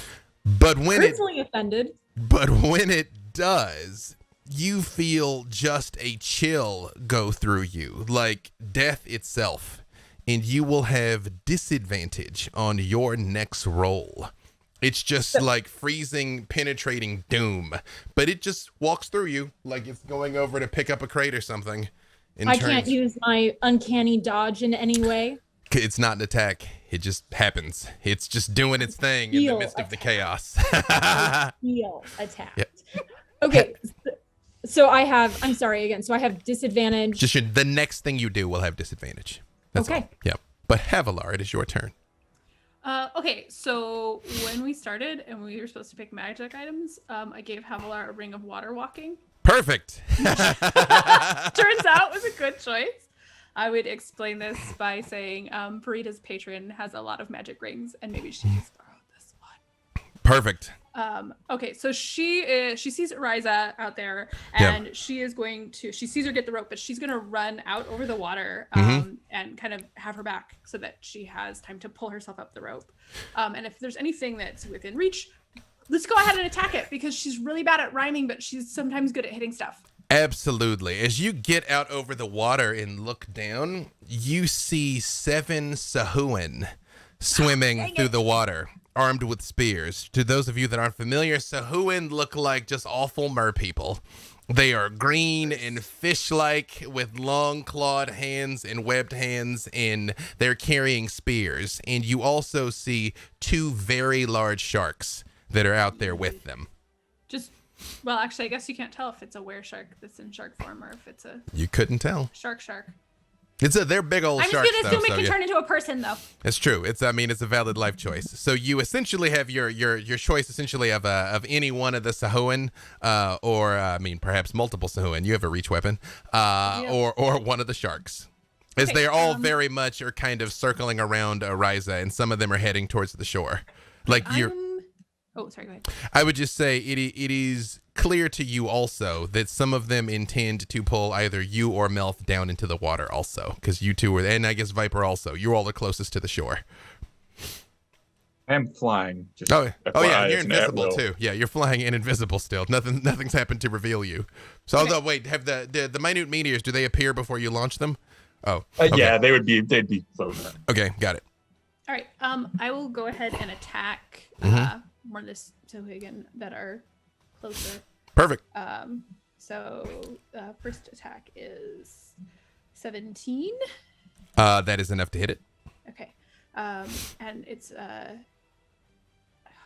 Should I just hit the same one twice? Well, how much I'm damage gonna- do you do first? You can see what the damage and then declare if you like. It's 7, but I also want to use a superiority dice to make a goading attack. Okay. Which will do what? God, which means I have to think of a rhyme, doesn't it? It does. What it does is I do extra damage, and then that one has to make a wisdom saving throw. Mhm. So that's actually going to be 9 damage. Mhm. And then it can only, if it fails it has to only hit me. Perfect. You stayed very much fails. You stab it and it and you see its blood go out through the water. And the sharks begin thrashing faster, and the other Sahuan all you hear it coming. It's almost like frothing in the water when they smell the blood. Oh no, and the gibbering mouther's back. Yeah. It just comes down from the ceiling. Yes, and that was do you also you also said the attack with the butt of the weapon, right? Or was it just the first attack? So it was Okay. just my first attack. So Okay. the other one, if there's another one I can hit, I would like to hit a second one. Okay. If I hit it. You have not killed the first one, but you're still just trying No, to but essentially I'm get them all looking thinking- at you. Got it. I can. Okay. Aaron knows some things Havilar doesn't know about Suhin. Fine by me. I think Havilar can figure out the fact that they're all going crazy from the blood. Maybe more blood will make him more interested in what's in the water. It's worth a That shot. one is 24. That also is enough to hit it. Okay, and so then I'll do the damage is an 8, and then I will hit that one again with Okay. the pole arm master move. Ooh, nice. Okay. That's 25, so that one just does an extra 8 damage. You all see Havilar just literally runs across the water like it's nothing and just starts stabbing things down all around you, Ariza, as you just see the pokes coming in as she's trying to defend you. Perfect. Then it is going to be Melf's turn. All right, so can I see these big sharks? You see What- their fins. So I see their fins, so Mhm. I imagine I could call down a couple meteors on them if I wanted to as a bonus action. You know what? It's the ocean. We'll say it's clear water. You're right on the shore. I would say you can see all of them. They're in the water, but you're aware of what's happening. Yes. Yeah. So I Mhm. figure I will probably, Havilar's engaging one, yes? Havilar's It's clear. engaged 2 of the Sahuan. Okay, are they- Wait, Aaron, how do we decide to say Sahagin. this? We've got, is it Sahagin. Sahagin? We've gone back. Sahagin. I thought that was a joke when you said Sahuagin. Yeah, no, who again? we've really done this like a Hooligan. bunch. And every time we decide, we're like, it's definitely this, and then it comes up again, and It's we're like, you just, it's how you said it Yeah. before, is Yeah. how it stays in your head. yeah, Sahagin. Oh, Those things. Gross merdudes. Yes, so you're aware she is Sahagin. Sahagin. Sahagin. Sahagin. We're all saying it Sahagin? wrong. Sahagin. Sahagin. Sahwagan. It's almost like we host a lore show. Yeah, Mel. You are aware that she has engaged this Sahagin. Some of them are closing in on your position. There was 8 of them. One Ariza killed one instantly. Havilar is injured 2 of them. You are aware that some of them are coming towards the shore. Some of them are engaging the 2 of them. It's not Well, quite clear what the sharks are going to do yet. I will call in 2 meteors on a shark, Okay. whichever shark is closest, and I will Okay. fly through the air and Mhm. attack one of them that is on Heavy. Perfect. Is and hit to that assist her. an attack for you or save from them for the minute meteors? I think it's a save for them. It's 2d6 each one, so 46, save for half. What's the number they need to beat on the save? Where's my spell? I should know that. It's gotta be 17. wild. It's gotta be wild 17. casting a spell that's about you. They both fail. So All right. So I give them a little damage. mhm.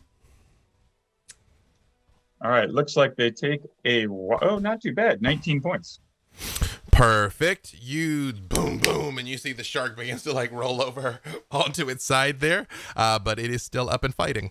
Now again, And- Havilar has damaged 2 of them. She's damaged one of them worse than the other, basically. If your goal was to go after that, I'll attack whichever one I can attack most easily without getting in her way. either. And it's the one that's less damaged. Then Okay. I'll do a dirty 21, That is a hit.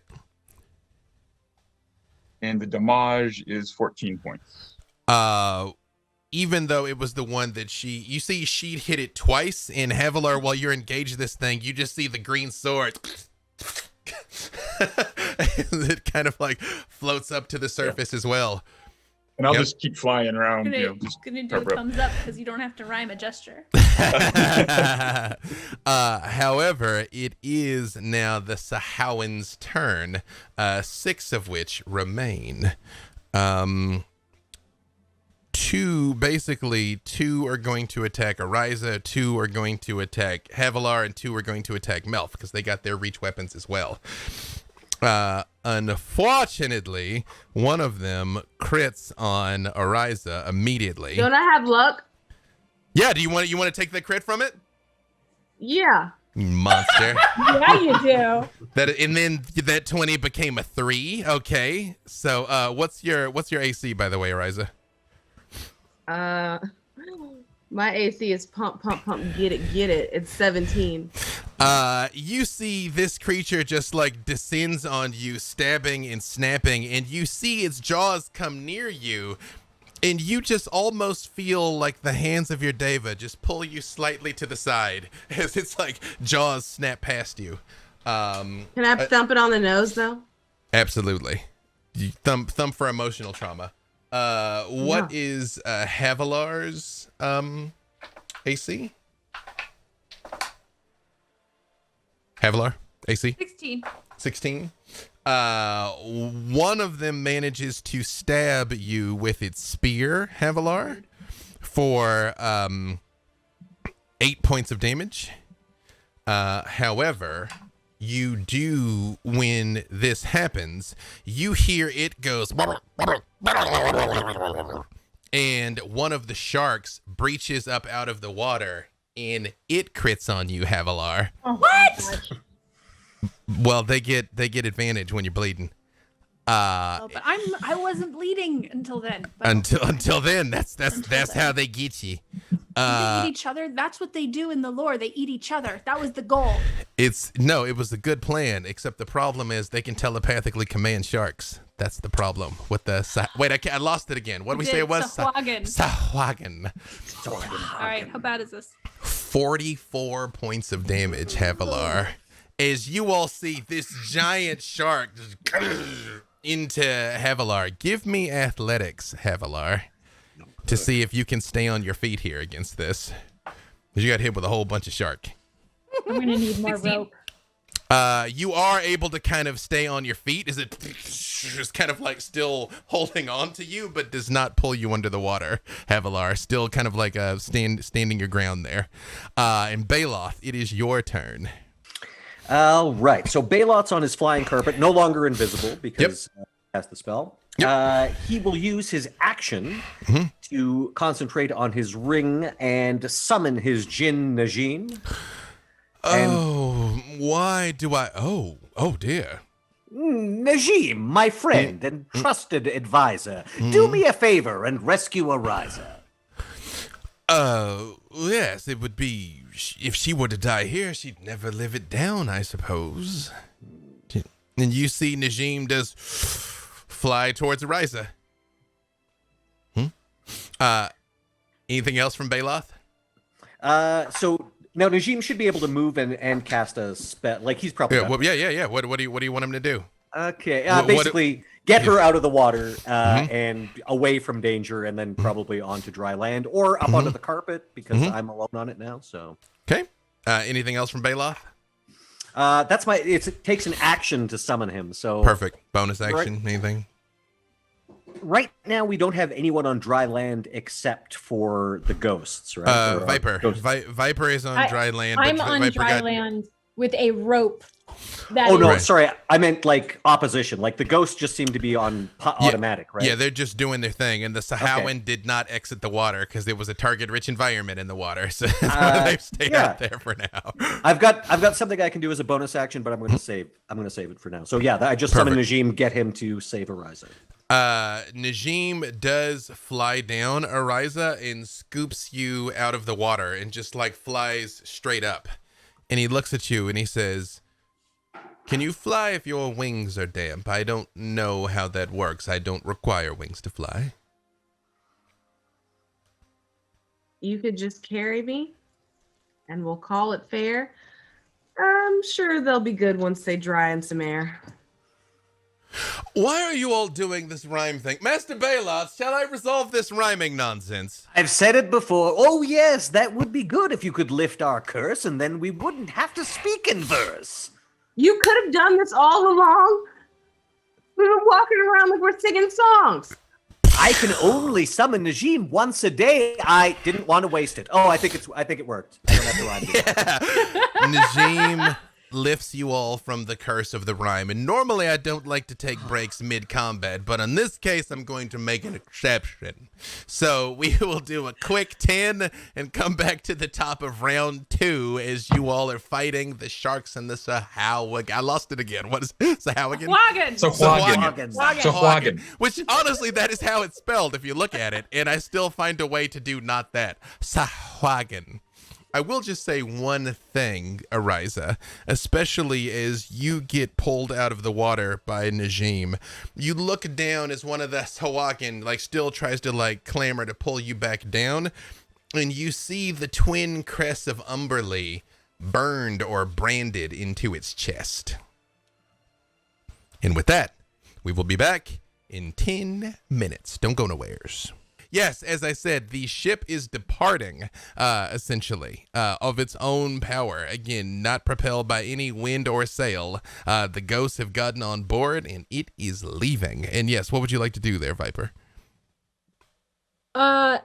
So I'm on the shore because I was helping Arisa. So seeing it leaving, I'm going to literally leap into action and jump onto that cave wall that I jumped off of and try to skimmer on over and just YOLO and just try to jump right into the ship. Actually, you know what? I will try to jump onto the side of the ship. I would say with all of your speed and spider climb, you could just beat feet down the edge of the dock and just jump out and basically stick to the side of it. Okay, in my head it was much farther out. Okay, no, I want.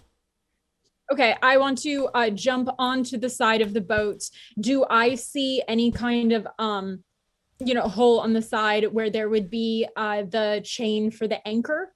Yep, you do. The anchor is up, but yes, you do. Okay, I am going to try to shimmy over to the anchor as much as possible. Do I have? Is your goal to gain access to the hold, basically?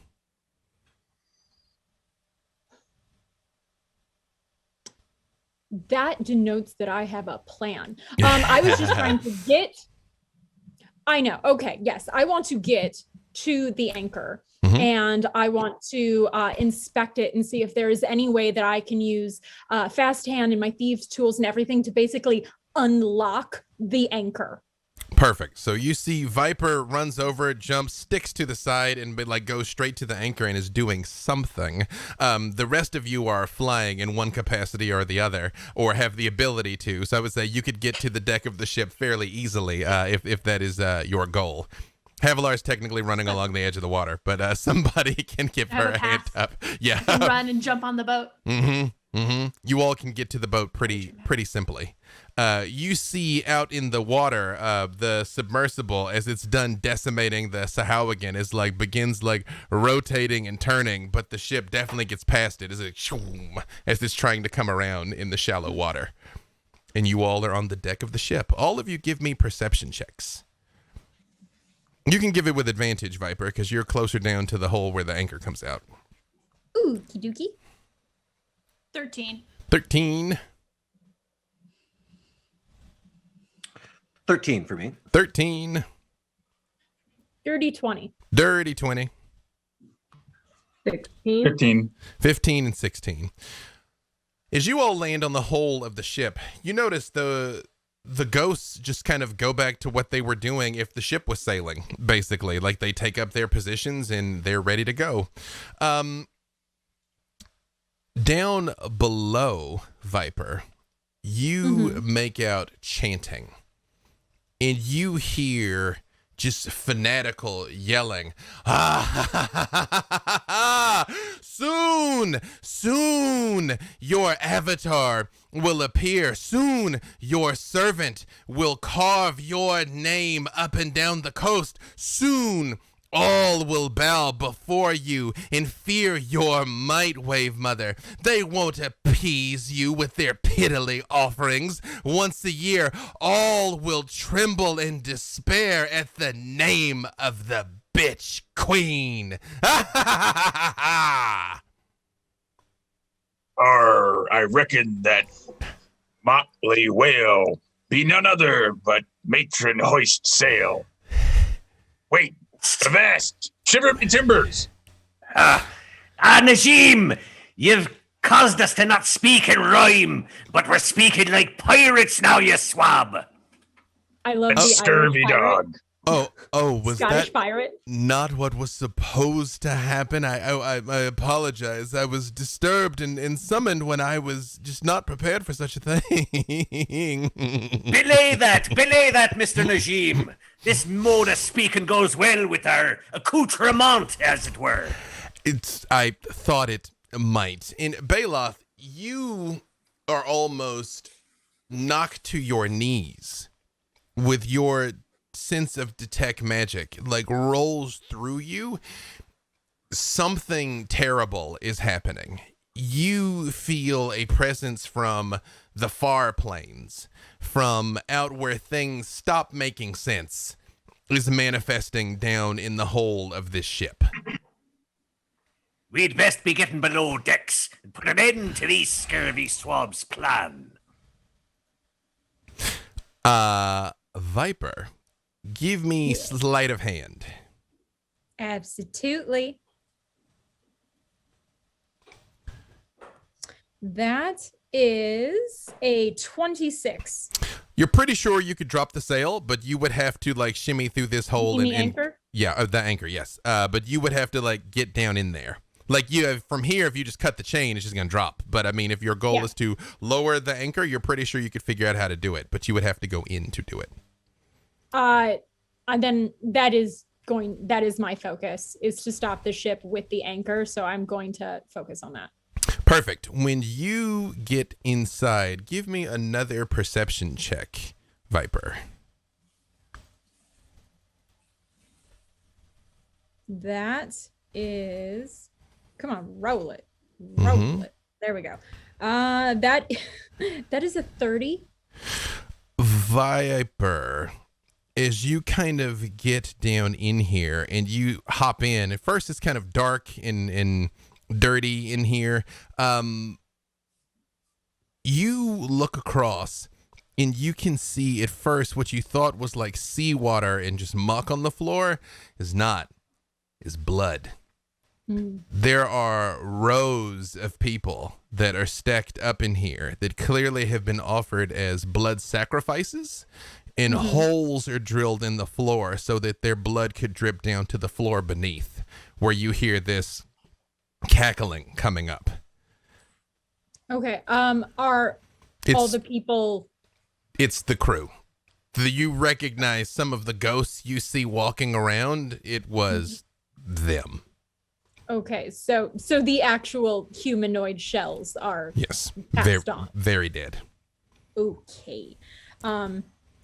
So again, I just want to make sure. So I'm in a room, ton of corpses, holes in floors with blood, and I'm in there working this anchor. You believe you could drop the anchor though. Where is the chanting coming from? The floor below you. Got it. Even further down. And is the room that I'm in kind of sealed, or is there any way that I can kind of like give some serious eyes to people? And you can't see them because you kind of went in the side and they all came down on the deck. But there are stairs, or you could call out to them, then they might hear you, but whoever's below might hear you as well. we're not doing that. Yeah. Okay, We're well, heading I'm going to trust in my party that they will figure it out. I am not going to call out to them because I don't want to alert anyone, and I'm just going to work on that anchor. As you start to work at it, Jimmy, and you hear the and you feel it drag and sort of catch, and the whole ship kind of like thing groans a little bit, but slows down, but doesn't stop. As it's like, and you hear, guests have arrived. Come. Swear loyalty now, and perhaps you still might be saved. Havilar, excuse me, I'll say, Havilar, my trusty lass, take a swig of this bottle that may save yourself. I don't have to write anymore. And I'll hand her a potion of supreme healing, which is 10d4 plus 20 hit points that returns. Ooh, that's a lot of healing. Ooh, that is. Mm-hmm. 10d4 I have a feeling we may need it. 10d4 plus 20. Perfect. So again, you all are on the deck of the ship, but now all of you have heard this voice coming up, and you are aware. You saw Viper go towards the anchor. You are aware that the anchor has dropped. The ship has slowed, but not stopped. Look at that. Now who's Ryman? Yeah. What would you all like to do? It's you. That's right, Havilar. Get that grog down yous. And then we send these swabs to Davy Jones's locker, eh? Arr. Once summoned, how long does Najim stay, by the way? He's there for an hour. Okay, all right. So he's still there. Okay, right. He's like, I want to see how this plays out. Mr. Najim, let's kill all these fools, shall we? You see, he does pull out a large scimitar, and he's like, oh, at least you've called me for something interesting this time. Got a Let's, magic question, matey. Keel This- Hall. Yes, Miss Havilar. Sorry, Keel. The marks on the ship are the summoning marks, and I've seen a summoning circle enough times to know that if you mess it up, the thing won't come. Is these that kind of summoning circle? Baloth, do you know? Melf? Let me take a gander there. let The me- magic thing. Let me get out me telescope or spyglass and look at these sigils. I'm very good at making bad summoning circles, but I don't think this is a bad summoning circle. Like crappy summoning circles. Arcana. Alrighty.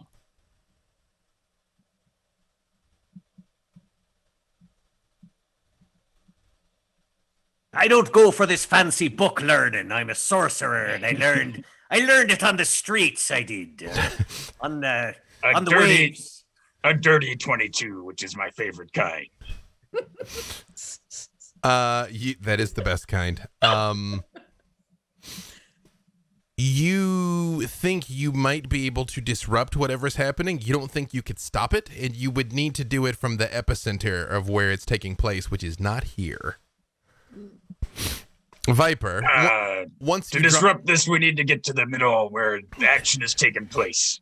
Right. Draw your cutlasses. Viper, would you attempt to rejoin the group or go ahead of them towards the voice?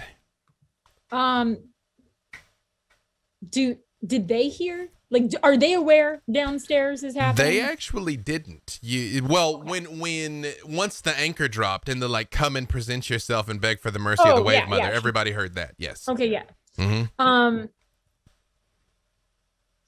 I'm sorry, another question. Is the way downstairs in this room?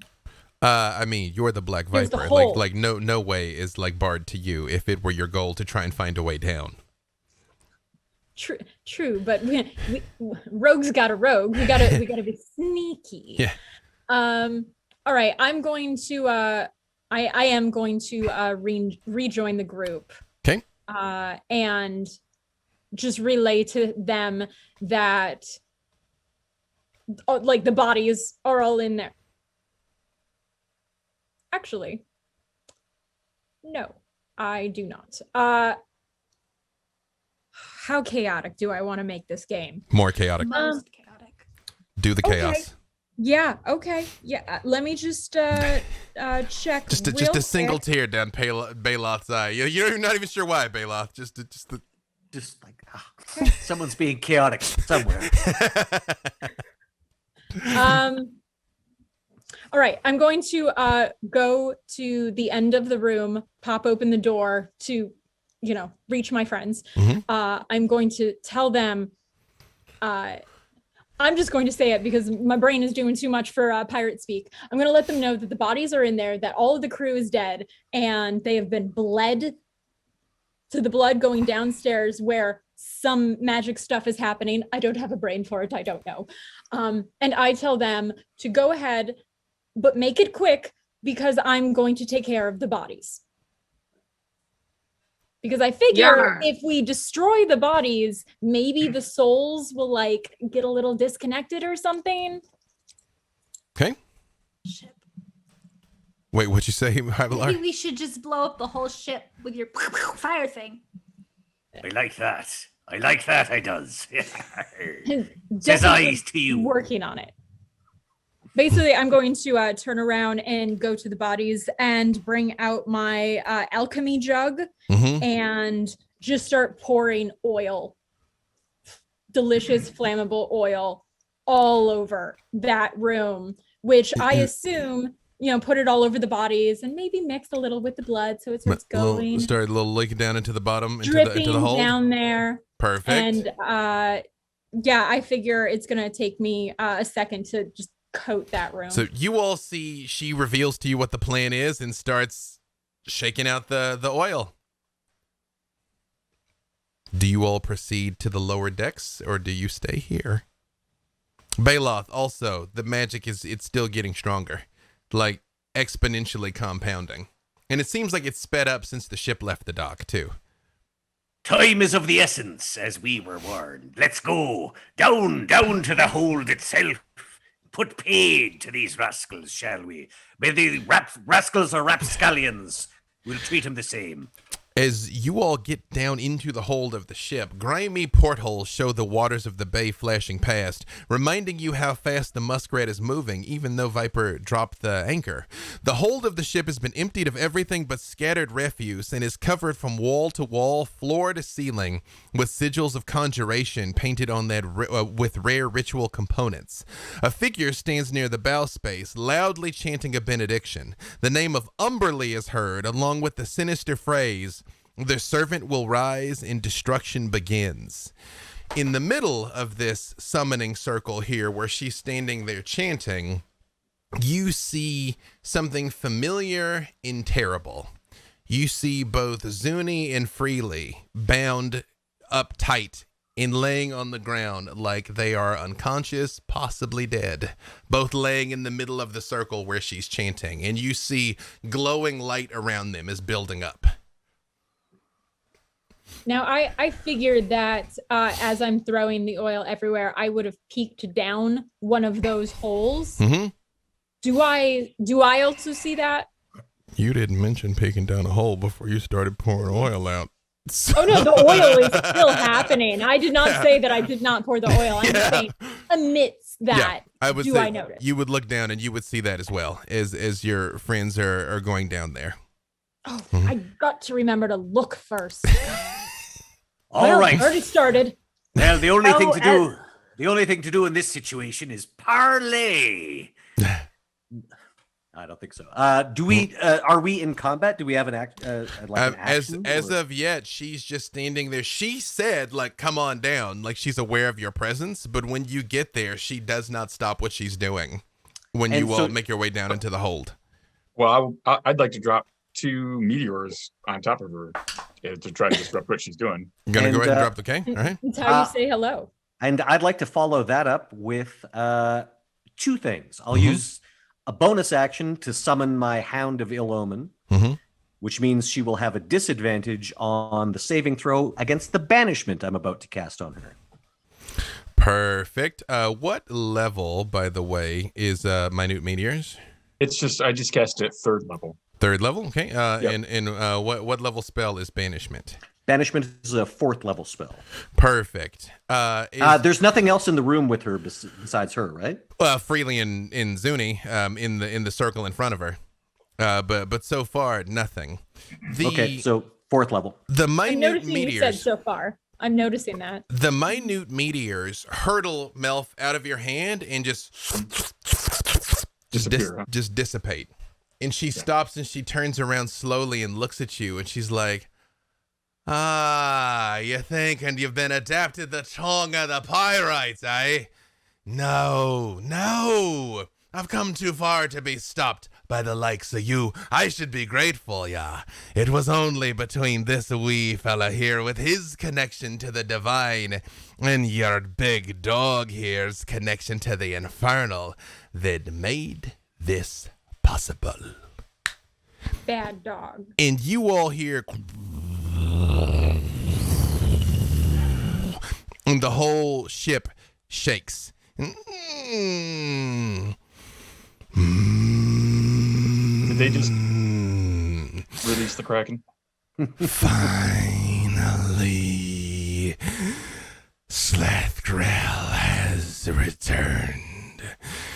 I will bring ruin to the lands of the Sword Coast. I will decimate the lands of men and elves and dwarves and drow and every other land lubber. Now you all can roll initiative. There it is. Question: Did I manage to get the banishment off? Or The will that be on my banishment turn? does not go off yet. Okay, all right. Okay? Dear Lord. So lucky for you guys, I was just going to keep the same initiative as before, but when I crashed, I lost it. So we're gonna do another one here. I'm much what a shame. happier. I'm much happier with my new initiative. Me too. Okay, so Baloth. Dirty 20. All right, Melf. 23. Ariza. And that 20 plus 3, 23. All right, Viper. Also, a nat 20 plus a ton, so 33. All right, and Havilar. Well, I'm so shocked seeing Suni tied up. I mean, it bees Aw. it bees like that sometimes. Okay. Let me just get this all arranged here. All right. It is going to be Viper is going to be first. It'd be Viper and then Ariza. So Viper, from up above, you see all of this taking place. What would you like to do? I would like to finish my whole plan of coating the upstairs with oil and mixing the oil with the blood so there is a stream heading downstairs. Mhm. And then I want to not light it on fire and join the group downstairs. But I want to do that in the shadows as sneakily as possible. You're going to do a sneak. Yes. Then yes, I would say you would be able to make it down, and you have a fairly good authority that you could set this whole thing on fire at any time. Yes. Like I want to also like whisper and let everyone know definitely that oil, fire, just waiting for the right time to light this up. And let them know that. Or does all that movement, like, do I have more? Well, to get down from the upper levels and do it sneakily, you don't move as quickly, but you could get down in here into the fight where you basically would be ready to scrap next round if you like. Yes. Yeah, the most important thing was me just joining the group and letting them know that it has been placed. With your spider climb, I would say you can be clinging to the roof of the hold if you would wish when you come down. Or yes, I do wish. Perfect. All right, Ariza, you see the scene before you. You saw Melf hurtle a spell at her, and it just vanished, and she turned around and laughed as she now has unleashed something into this reality. What would you like to do? Well, it's my understanding actually that Ariza is upstairs. Well, I thought everybody came And- down to the hold. No, if you didn't want to come down to the hold, you did not. Okay. I did not, because I decided I wanted to go and help Viper, but I missed Viper by a second. Mm-hmm. And I got the general idea of what the plan was, but I did not hear what said plan was. And I go, oh, maybe Viper went to get a light. And I I would have definitely told you. You left I know before she you got left. there. Yeah, you're gonna set him on fire. There is a I duel. would. Well, I'm gonna tell you how this works in my head. All right. I like where this is headed. Okay. You're the one that said maximum chaos, Viper. I would like. I was told maximum chaos, didn't get a follow up. So I've decided, oh, you must have gone to get a light. So with that, I'm going to use burning hands to light the area on fire. And hopefully, what I'm thinking happens is that little fire rain starts to drip down with the blood and the oil. The flames go out, and again, the wood is kind of soggy because it's a seagoing vessel, but it very much ignites and consumes all of these. And yes, the flames do start pouring down. Downstairs, you guys see Matron Hoysail. She's the bearing and the lack of armor of a cultist mage with her wild hair and wilder eyes and Umberleaf's waves painted across her tattered jacket. And she just looks up as the flame starts coming down, and she's like, "Unexpected passengers, how droll, but not unwelcome. For the Wave Mother's servant will be hungry upon their arrival. You will feed them nicely." And again, the sigils scribed throughout the hold all begin to pulse with magic, and a deep groaning cry is heard from all around the ship. And through the portholes, you catch glimpses of the sea beginning to roil as the conjuration magic channeled by Matron Hoysail's rituals calls forth its servant. A monstrous, semi-spectral, semi-physical tentacle, flecked with a ghastly red and green, breaks the foaming water, and then another, and then another, and more, and then an enormous maw filled with razor-sharp teeth. "Behold," Matron Hoysail screams, "the Wave Mother's reign over the Sword Coast is at hand. All will fear the name of my matress and the skin her servant. Release the Kraken." Melf, it is your turn. Well, I'm going to just double check.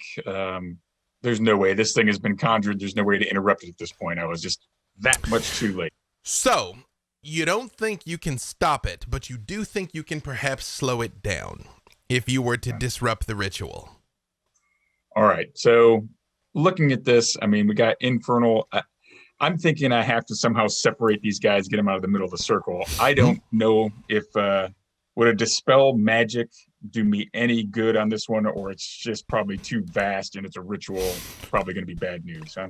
Give me an Arcana check. Okay. I can do that. I also feel like my headcanon is that I went downstairs and was like, "All right, everyone, I did it. Don't worry. I saw Risa. She's on her way. Just don't light it." Is that fire? Whoosh. Yeah.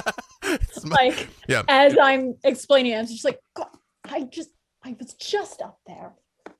I just want to let you know this is my second natural one of this game alone. Melf, as you're looking, you're like, it's the power of the gods. You were helpless before it to interrupt Right. this. Umberlee herself snuffed out your minute meteors when you fired them, and yeah. In which case, I will simply draw. I'll just actually take my potion, or correction. I already gave you the potion. I'm going to walk over to Havilar, and I'm going to cast haste on her, and I'll let the last two Melf's meteors dissipate because obviously Umberlee is not going to let me use them anyway, and I will haste Havilar. Well, I mean, you are aware that tentacles are coming up out of the water, so there is definitely other targets than just Hoysail. But So with the one, I'm so got it. yeah. You're like, clearly this is futile, right? Exactly. She's. You didn't know that Umberlee was meteor proof, but apparently, she It's is. happened. All right, haste on Havilar though. Perfect. Baloth, it is your turn. That declared thing. So there's a tearing in the air as this huge wolf-like form that sort of shifts into a mastiff and then into a Great Dane. This giant canine form made of shadow stuff materializes near her, which gives her disadvantage as Baloth points at her and says, "Away with you!" She turns and looks at you and she's like, no, I've worked too hard for this. You should not deny me. And she's gone. Because she got a big old 3 because of that disadvantage. Yeah, and that's and Baloth, of course. Even though it looks like a pirate coat, it's still robes of the Archmage. It's like, the clothes make the man. This is what he does. So she is gone. For a minute. Yes. Yeah, so I'm keeping her gone. Has this disrupted the ritual, slowed it down at all? You definitely hear like it has been harmed, but not stopped. All right, I could keep her away for a while, but I suggest we all circle up around where she was, and then when she reappears, we all take a sucker punch on her, eh? Ooh, what's oh, hang on, something's wrong. I can't see any of you in Zoom now. Move like a true pirate. Wait, no, something's gone wrong. Oh, no, I think I understand. I think, okay, I got it. Sorry. Okay. Are we back? Yes. Well, they could hear us the entire time, but you couldn't see us for a second there. But I has done a fix. Disappearing champions. It's true. I also banished the call. Yes, that's what happened. That was the banishment spell. Perfect. But yes, she is gone for 1 minute. Also, without that disadvantage, she super would have passed. So well played, Baloth. Anything else from you? Basically, I'm ordering Najim and Marmaduke to sort of form up with me, get ready to attack her the moment she appears. So I assume we'll get opportunity attack when I drop the spell. Perfect. But for now, she is gone. She's gone for 10 rounds, which is an eternity for our purposes. Havilar, you see these tentacles are stirring in the water and coming up towards the ship. What would you like to do? Zuni and Freely theoretically are just laying in the middle of the circle now. Are they alert or not? They are not moving. Like They're not moving. They're not speaking. I feel like getting them out of the circle would be a good idea, but also not sleeping on these tentacles. Your speed is doubled under haste. You have an extra action too. And yank Freely out of the. I don't think I can yank Zuni. She's gigantic, but I think I could yank Freely out of the circle. Yeah, well, yeah, he's large for a halfling, but he's still pretty little. Yes. I could probably, because we've got 10 rounds, so... well, you don't have 10 free rounds. The Kraken's going to do a thing this round. Oh, yeah. But I can see that we won't need Najim's opportunity attack on the matron right away, so I'll basically direct him to help Havilar. He can probably lift Zuni, because he's a djinn. He's really strong, so... Right. Well, I mean, lifting, dragging, I would say between the two of you, you do pull them out of it. And as you get close to Zuni, Havilar, you're aware she is breathing, but she's not moving or reacting. She's unresponsive. Does that do anything to the magic? As you pull her out of the circle, you do see the glow begins to dim slightly, but still does not stop. Okay. Do I have enough to run back up to the deck, I guess? Well, so you have a whole other action because of haste, and your speed increases. So I would say you could drag her and dash and get back to you particular could, because you're super fast right now. Yep. Mm-hmm. Okay, so I get up there and I see the Kraken. Tentacles coming up out of the water. So bad. Oh. Good. Okay. So I get up there. I've used an action to pull them out of the circle. Yeah. Do I still have my attack then? Well, I would say you've used one of your actions to free Zuni and Freely. You have a second. I would say you could. So with your movement, you could get up there, and yes, you would still have an action. So I'd say you probably have a bonus action because you'd need to dash, and that's an action for you. So you would have a bonus action when you got up there. Fair. Okay. I guess I can hit it with my. Oh, nobody else is up there with me though, right? Not currently, no. Drat. I think is Arisa up there? Well, Arisa is near the room she set on fire, so she is not on the deck yet. Okay. Which is a whole mood, might I add, near the room that you set on fire. Angela Bassett. Mm-hmm. Always go full weighting to exhale. When in doubt. Mm-hmm. I feel like there's no point to poking one of these things with a polearm, but I also kind of think Havilar would do it anyway. Mm-hmm. So I will stab the nearest bop the nearest one with the end of the glaive. This is 21. Roll it. Let's see in its current state if that's enough to hit it. Yes, that is enough to hit it. Is your weapon magical, by the way? It is. Okay. Which has a great big 8 points of damage. Perfect. Does it retreat back to the other plane? You hit this tentacle and it retreats, and you hear from everywhere, kind of all around you, "Child of Asmodeus, why do you oppose us?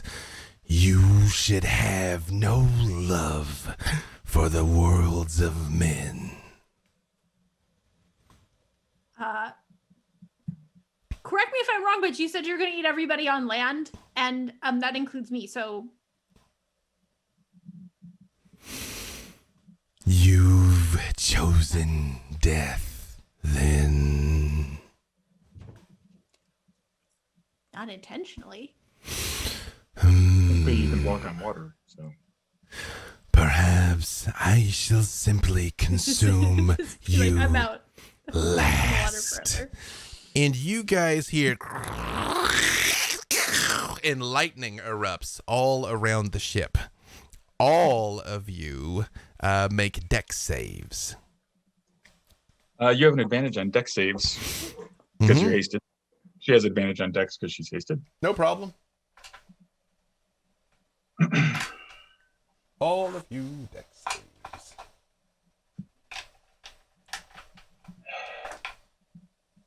16. All right. Dirty 20. Dirty 20. 13. How much was that, Bailoth? Sorry. 13. Okay.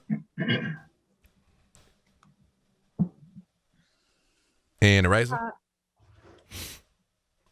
I think you might be muted, ma'am. Can't hear you. 9. 9. Perfect. And Viper? Also 9, but I'm going to be ready and waiting with evasion.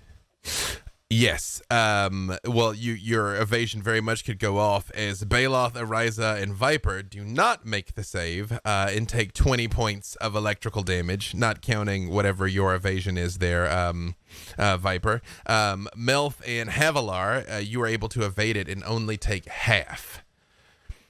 And when you... My power grows. Soon you will not withstand me. And you see the tentacles come up and begin wrapping around the ship, all over it. And you hear it crunch and whine as it is beginning to be squeezed by the Kraken. But that brings us back to the top of the round with Viper. It is your turn. Great.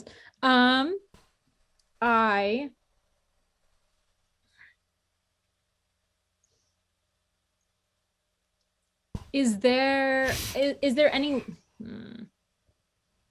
way that I can move up to, obviously out of this room, up to like the top level where I can actually get at the Kraken and then wait and see?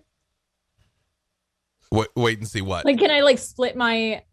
If you hold your action, you gotta. It's all or nothing. All right. I didn't know if there was... I mean, there's tentacles wrapping around the boat. I mean, like if you just want to stab at something, like you could hit something from even now in the hold as you hear it sort of like. Enjoy the view. No. Okay. So I'm going to then go up and yeah, I'm going to stay near wherever Ariza is. Lean over my shoulder and be like, "You just had to start the fire immediately. You had to start the fire immediately." Okay. And I'm going to... We didn't start the fire. You didn't start the fire? We didn't. Well, the ship is burning. But yeah, kind of almost back to back with Ariza. As I'm saying this, I'm going to sneak attack one of the tentacles. Perfect. That is wrapping around. All right, roll it. I will say it may not seem like it, but having gotten rid of hoist sail and disrupted the ritual has impacted the Kraken and what it's going to do. So those were good moves to make. Excellent. Does a 22 hit? In its current state, yes. I'm going to try to not read too much into that, but that was a scary comment, Mr. DM. Okay. All right. Oh, no. Thank goodness I have that extra that die. Mm-hmm. I am going to unfortunately kind of whiff it and hit for only 8 points of damage. You stab into it and you see it takes a second, Viper, as it's still like mostly spectral, but you hit something and you pull it back and there's blood on your rapier. Like something is manifesting, even though it's not quite here yet. Even though it still looks like a modeled patchwork of spectral and real. Okay, I am going to yell that out for everyone else to let them know that it is like I'm going to scream out, it can bleed so it can be killed. Aye, but this isn't even its final form. It's over 9,000. Yeah. Flames are starting to spread out below deck as you all, those of you that are down in the hole, like the dripping oil is starting to like spread out a little bit down there. Ariza, it is your turn. Ariza is going to go over to the side, and as she's standing there, there's a slowed down, chopped and screwed version of a song that sounds a lot like Disco Inferno, but it's like Legally distinct. And her wings, like at that moment, dry out, pop out, and flame up, and she starts to rise up. Her eyes are glowing gold, and she is going to activate her Radiant Soul. Mm-hmm. And I love it. Each, like per action, it adds +9 radiant damage. So I'm going to just combine that with a thunderclap, which I have at will. So she rises up, boom, claps her hands together, and her wings fly forward at the same time as she does it. So that would be. Is it an attack from you or a save from it? It is at will. So it is not like it's just a. Oh, Constitution save 16. All right. It's got a pretty chunky constitution, so it does make the save. You're tacky and I hate you. You hear in your mind, Ariza.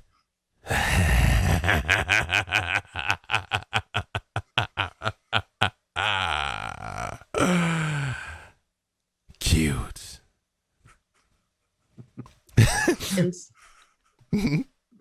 Insulting. Anything else from Ariza? Is it half damage on a save or is it all or nothing? No, it is. Hold on. Okay, but the spell's damage increased by 1d6. Must succeed on a con saving throw or take 1d6 thunder damage. Okay, roll the damage. But it's also +9 on all things with the Radiant Soul. So perfect. It's gonna be Melf and then Baloth, by the way. Just give me the damage when you have it there, Ariza. So Melf, what would you like to do? You're down in the burning hole with 2 unconscious compatriots that are out of the ritual circle. It is starting to go up in flames. 2 have departed, but you are still down there. I think that now is the time for me to get close enough anyway, observe the center area. I think that's the epicenter. I'm going to go ahead and cast Dispel Magic at 5th level on that space. You put your hands down and the glow drops dramatically and you hear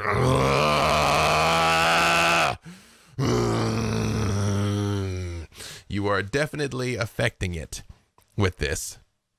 Good. Awesome. I'll do that. Am I beginning to choke or take any adverse effects from the burning or not currently? Soon, okay. But not currently. then I'm gonna stay there and plan on doing another Dispel Magic. next round. Perfect. You definitely get the distinct impression you are harming it with your efforts, though, to do this. Perfect. All right, Baloth. Seeing that Melf has moved in like that, Baloth warns him, just so as you know, Melf, I'm bringing her back right quick.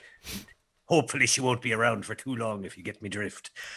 So we've got Najim and Marmaduke in position. Baloth is there as well. He's not in melee range, but he's ready to cast a spell at her when she reappears.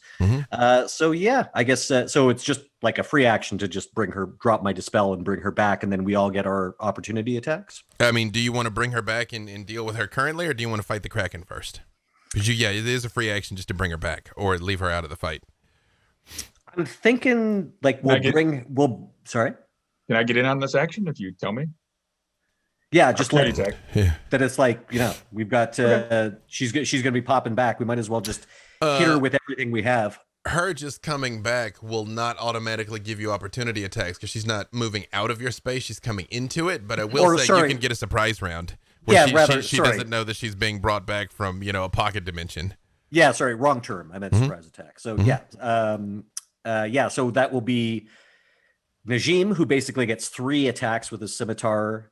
Marmaduke will get an attack. I'll cast a spell. Melf. Yeah, so we'll all just, we're gonna have Havilar, Raisha, and Black Viper up on the deck, right? Okay, so yeah, you can get her. All right, so you're gonna bring her back. Bring her back, and so Najim, I guess, will attack first. He gets +9 to his attacks.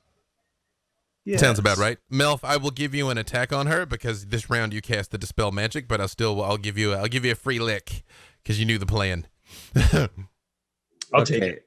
So Najim's attacks. First one is. While we're rolling this, meanwhile, just give it to me when you you bet, have it there. Havilar up on the deck. What is Havilar doing? Is she the only one up there still?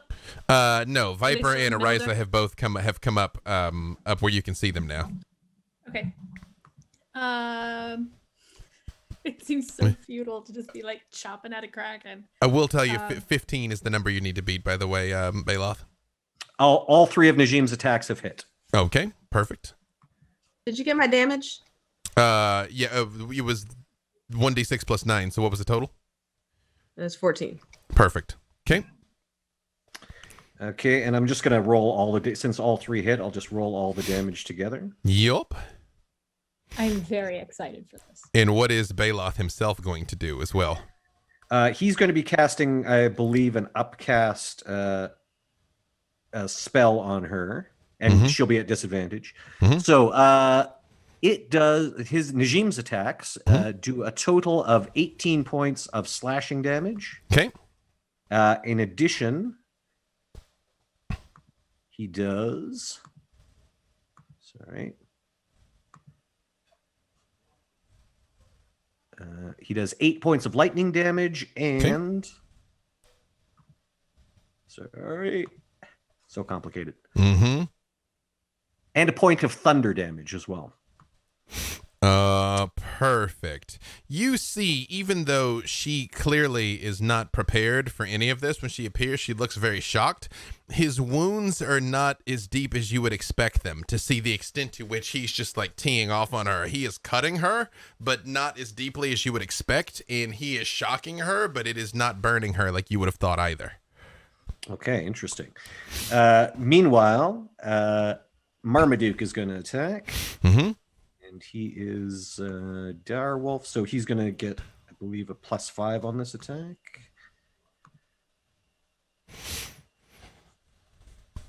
Just for the records, kid, if you're clicking around through things, minimizing zoom breaks everything. Just that's a pro tip. Yeah, pro tip. Hold on, I just got to see his damage. So I don't know if you caught Melf hit for 15 points at AC 25. I did not. 15 points per 15 types of what kind of damage? It's a longsword. It's a magical longsword +3. Magical longsword. Perfect. Okay. Yep. Slashing, I guess. Okay. Perfect. Does she seem to reel back from Melf's attacks at all? it does not seem like when he cuts her, he cuts her Okay. in a way that you would expect. Are Najim's attacks considered magical? I don't know. I'm not sure. I would ask you if Najim's attack is considered magical. I'm using just standard Jin stat. I think Najim's a bit tougher than that, but I'm using for these purposes. I'm using standard Jin attacks. Let's just say that they are. And let's see. So Marmaduke is gonna do. Hold on, I think it's 2d6. That will be not great for Marmaduke. A total of 4 plus. Come on, where's your bite? So a total of 7 points of piercing damage. Perfect. Got it. All right. Havilar. Again, yes, mouth. Oh, and then Right. sorry, finally, Right. I've got all these followers. And then finally, Baloth is going to hit her with a cone of cold. All right. Obviously, trying not to. Can I get it without hitting other people? You can. A surprise target doesn't automatically fail, but she gets disadvantage, right? She gets disadvantage. It's a DC 19 Constitution save. I rolled 2 4s. So Okay. Yep. She's just going to take all this damage, hopefully, or at least a lot of it. And take it in the face. She takes 48 points of cold damage. You notice again as you just like blast her with this, she does not seem affected like you would expect. Like, I mean, like frost begins to form on her, but not the extent that you would have anticipated. All right, magic missiles from now on. All right, anything else? And from that's Bela? everybody. All right, That's everybody. Havilar up on the deck. Okay. Just to clarify, so I have attack, an extra attack, and then haste lets me have one more action, right? Another action, which if you do another attack action, you can actually attack 3 more times. It gives you a whole nother action. Goodness. Yeah. Okay. Hey, no, wait, no, I'm saying that wrong. Haste just gives you one more attack. Sorry. That's gotcha. not another attack. Well, now I've confused myself. Hang on, let me just double check. I got too many versions of this game flying around in my head. One weapon attack only. Yeah, an extra That's okay, because I attack. had it. Yeah. I have a different thought.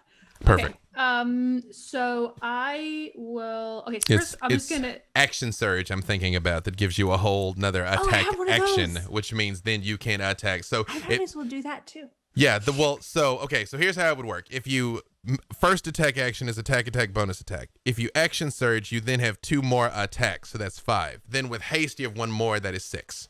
You can Got theoretically it. attack 6 times. I would like to do almost that. Okay. I would like, and I'll go ahead and do this first, just in case it changes something. Mm-hmm. I will use my haste attack to summon the imps. Okay. I need help. What's going on out here? I don't even have time to explain that. But there's a big red thing, a swimming ship thing. I think they said it was a subterfuge. I don't remember. But you need to go get them and tell them to come here and do their thing on this.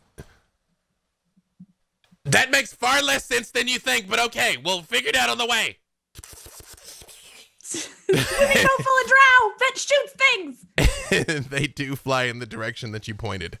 Okay. Mhm. I'm gonna go ahead and attack the first one with the precision attack. Oh my gosh, give me Okay. the things where I need them to be. I know that feel. Also, apologies, everybody. We might go over slightly to resolve this heroic encounter here, so stick with us to see if they can stop the Kraken before it manifests fully on the Sword Coast. I won't do that. But actually, here's a question. Or do. If I don't need it. Well, I don't think I need it. A sweeping attack. Can I hit one tentacle and then another tentacle, or is it all one creature? There's it's a single creature. Okay. Well, I rolled a 20. That is enough to hit it. None of these let me add it to the damage. I will pick this differently. Anyway, okay. So that's 9 damage on the first one. Okay. And then if I'm going to use my action surge, I'll go ahead and attack again. Okay. That one is 28. That's enough to hit it. Mm-hmm. It does. The damage rolls are killing me. Is an 8. Mm-hmm. Then the bonus attack is a 21 to hit. That's a hit.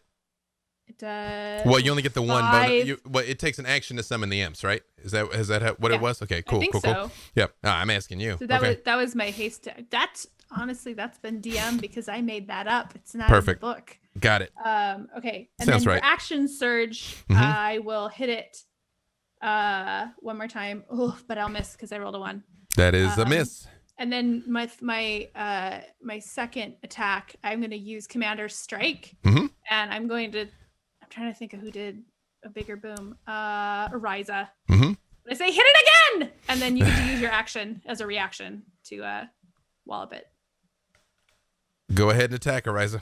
Do that cool wing thing again, or whatever. It's just an attack. It's not a whole lot. It's not. You can't cast a spell. You can attack. Oh, well then I would have picked the rogue because then she can. I know I looked up. You can. sneak Th- attack. that's fine. Okay. Yeah. Yes. Sorry. You can give it to the I really rogue want to see the instead. wing thing, but Mm-hmm. I mean, that's fair. Black Viper, do the thing from Chapbook 3. You don't know what that is. I don't know. I look over my shoulder. I still haven't read any of them. I don't know what that. I'm going to guess. I'm just going to guess. And I'm also going to internalize what you wanted, and I'm going to raise my cape up like this so it kind of looks like I got wings and glow. I have a natural glow, and I'm going to go ahead and attack one of the Roll it. wiggle arms. I can't remember the word. Tentacles. That the word is tentacles. Thank you. You've watched enough anime. You should know what you should know. I said what I said. And I said nothing. Okay, so to attack 27. That is enough to hit it. Excellent. And you would be able to sneak because you didn't sneak attack on your turn, correct? I looked this up. Apparently, she can sneak attack even if she did it on her turn. She can do it again for this. Well, Mazel, sneak attack again. You can do a I sneak. did not understand this at all. Mm-hmm. Excellent. So that is then a 23 in damage. Perfect. Does Black Viper have a magical weapon by chance? It's magically good. No, it's got nine. Some magic in your heart. Perfect. Got it. Friendship is the real magic. You know? Yeah. Perfect. You stab it, and you definitely feel like it's more solid than it was the last time. And when you stab it, it just says, insects, pests, blasphemers, die. And tentacles smash through the sides of the ship and wrap onto the decks and grab each and every one of you. It hits you all. No. And you are picked up by tentacles and restrained as they begin squeezing each one of you. So when you are restrained, your speed becomes 0. Attacks against you have advantage. Your attacks have disadvantage, and you automatically fail dex saves, as it has you all picked up off the decks of the ship. Everybody. It hit all 5 of you. Has it got Najim? It got Najim and Marmaduke, and honestly, even picked up Freely and Zuni's unconscious bodies, and it's picked all of you up in its infinite tentacles. Thanks, thanks everyone. Thank you. Vermidal champions. Appreciate it has a number. It is a tentacular kraken. Thank you. But so me cloak of displacement does no good then. It does not. Although I get it. That brings us back to the top. Viper, you can attempt to escape its grasp, or you can attack with disadvantage. I mean, to her, that's kind of the same thing. If it's dead, I don't think I can sweet talk it into letting me go. I mean, are you going to try? It is talking to you. It seems intelligent.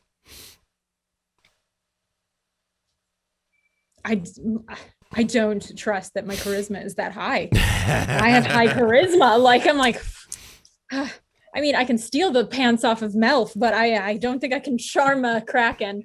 Yeah, I'm going to try to push my feet against the tentacle and try to break out of it. All right, give me acrobatics or athletics. Guess which. You know, I want you to know that it's zone of safety. You got options. Oh, loving that extra D6. Just saying, chat. Thank you. All right, that is now an 18. One thing I didn't mention, you each take 14 points of damage from those tentacles. Yep. Really? It was not a loving caress there. But yes, I assume my evasion didn't do much. not for an attack. Not for an attack. Can I go ahead and use Hellish Rebuke on it? Could You it hurt absolutely me? can. Yeah, 100% you could. Although it's got to save against that, right? No. Yes. Yes. Oh, it does, and it's terrible. It's just a Dex 13. It makes the save. The tentacles are like, but I think you half Does damage. I believe it's half. It's half. Okay, cool. What was that on your This escape wasn't there? a thing when I wrote it. On me? Yeah. 18. That is enough to wriggle out of it. As it's like squeezing you tighter, you whoop back down to the deck. Excellent. However, So that as does take an I action to escape, but you still got your bonus action, movement, reaction, anything of that nature. fair. So I have my feet against it, and as I break free and do a wonderful like floaty backflip to land, I totally do like a superhero landing and look up and go, "I am no insect. I am a viper." Just because I always wanted to do that. It is duly impressed. Yes. Anything else from Viper? Honestly, my thought, like, I don't know why we're trying to save this ship. We want this ship to go down. So I'm honestly going to Theoretically, if your friends get out of the hole, there's no reason to attempt to save the muskrat, except for the fact that you're on it and it is rapidly going further and further out to sea. So there's that, and the Kraken's in the water. But besides that's that, very you fair, don't but need it. also like, you know, covered in sigils and evilness, and it seems like something's connected and all this kind of stuff. So I Mhm. mean, I just feel like everything needs to go. All right, looking at all of you, I'm going to run over to the tentacle that is holding Baloth. Mm-hmm. Well, Baloth's down in the hold, but you would be able to get to the ones on the deck are Ariza, Havilar, and you. Baloth, Melth, and Baloth's retinue are in the hold. And getting out was my action. Right? Yep. Mm-hmm. You could get back to the hold, but you couldn't do anything else once you got there. Well, I have a collection of just bad choices. All right. Well, I'm going to. Okay, I'm going to throw open the door to the room that's on fire, Mm-hmm. and The flames are very much sweeping up the walls and beginning to burn the bottom of the deck now. Like it's like properly on fire now. Instincts to high You're hell, 'cause- welcome. Yeah, as the multiple burning corpses assault your senses as you breathe it in. I hate that on It's a multiple Viking levels. funeral. Okay. Unfortunately, there's not a whole lot I can do. So once I check to make sure that it is burning, I'm just going to I'm going to hide. I'm Right. going to hide in the shadows and get ready for the next round. Roll that hide. What was that on the Hellish Rebuke there, Havilar? I did not forget. Oh, sorry. It was 8 points. Is that the halved? It's 8. That's the halved. Perfect. All right. And then we took 14, did you say? Yes, I believe. Okay. Let me double check. Yeah, you said 14. 14. And Ariza, it's your turn. And after Ariza, it is going to be Melf's on deck. Okay, and I'm not constrained anymore by the Kraken. Right? You are restrained. Yeah. You have to use your action or some other way to escape it. Otherwise, it's holding on to you. But can I cast a spell from being caught, or would it just be disadvantage? Yeah. Well, if you have to attack with the spell, your attack roll will have disadvantage. But yes, you can cast spells while you are restrained. I would like to use my charisma and try to As an perform attack. my way out of it. What exactly would you like to do? I'm gonna sing a song and radiate natural energy. Okay. Kind of my jam. Go And hopefully on. my microphone, hopefully my sound guard doesn't cut it out. Charm, But it suckers off. Mm-hmm. Viv knows this song. You will now suffer. It's time for you to feel my vengeance. You should put all my friends down. Oh, know that I'm gonna kill you. Let us go, you big awful dolt, or feel the sting of my guiding like it's just a performance and I'm going to roll it now. What's going to happen? Well, if you have to attack, it is disadvantage because it does have you restrained. The first one's a 23. The second's a 24. That is enough to hit it. Oh, let me go. How much damage do you do? Let's see. That's an attack plus 9.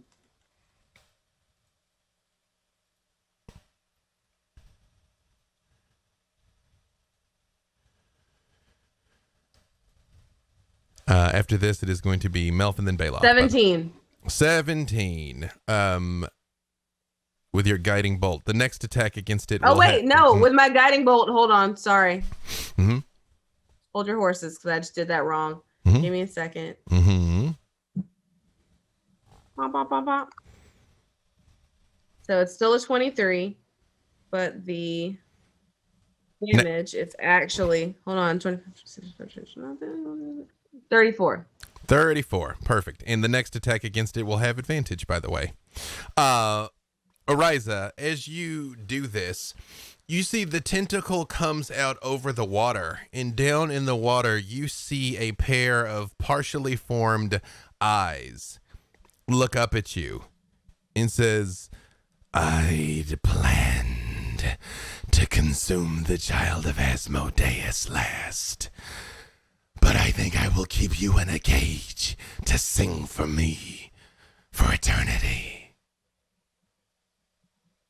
Oh, you were talking about me when you said that? Melf, it's your You turn. were saying, Go oh, that's Amadeus. ahead. Melf, it's your turn.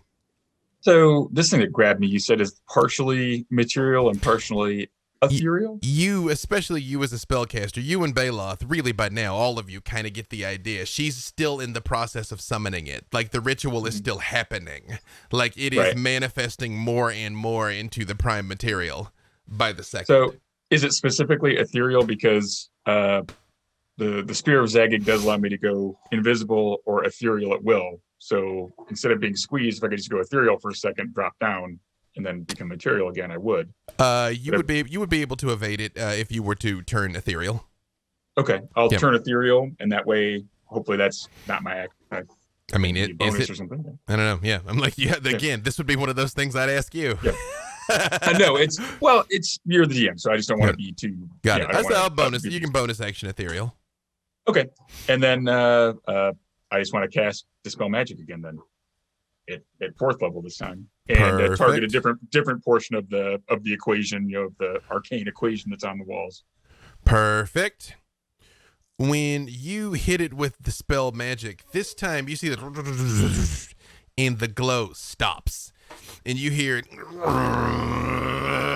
and all of the tentacles manifest fully, but much smaller than they were in their spectral form. Ah! What have you done? I've countered your evil magics. Arr. You also, Baloth, you and Melf also see both Freely and Zuni start to stir.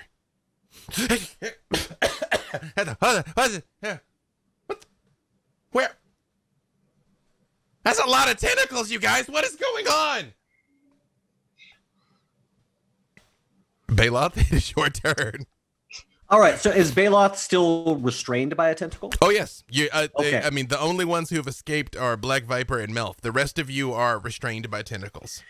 Okay, so Baloth just sort of looks over to Najim and says, Mr. Najim, be so good as to kill the matron, would yous?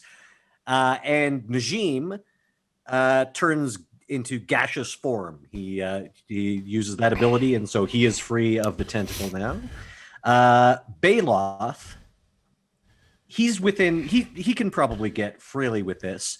Hmm? Baloth gets a hand free and goes and dimension doors away, taking freely with him.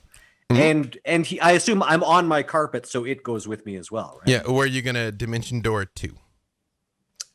Let's get a good bird's eye view on this situation. Hmm? Freely and I are both going to teleport 200 feet straight up. Wow.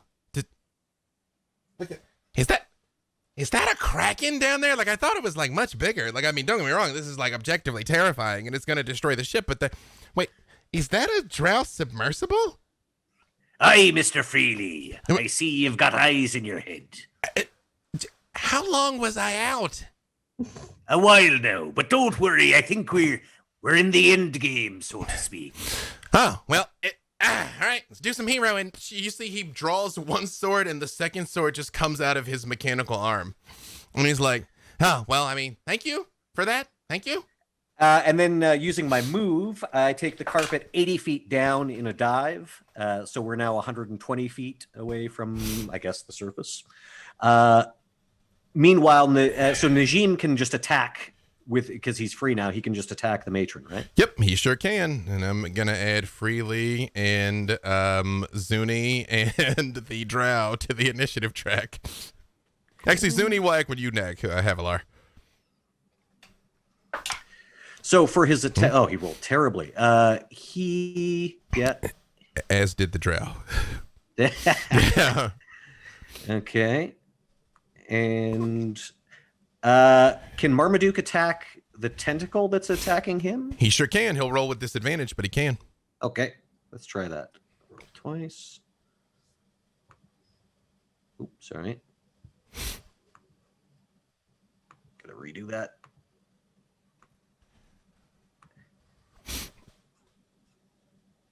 And I don't think either Marmaduke got like an 8 and a 14. Neither of those would be enough. Yep. Okay. As he is hoisted up into the air. All right. Anything else for Baloth? Just hold on. Najim's got one attack left. Let's see if this does any better. Mm-hmm. That will be a 20. That is enough to hit. Mm-hmm. So that will do. I know that she takes reduced damage, but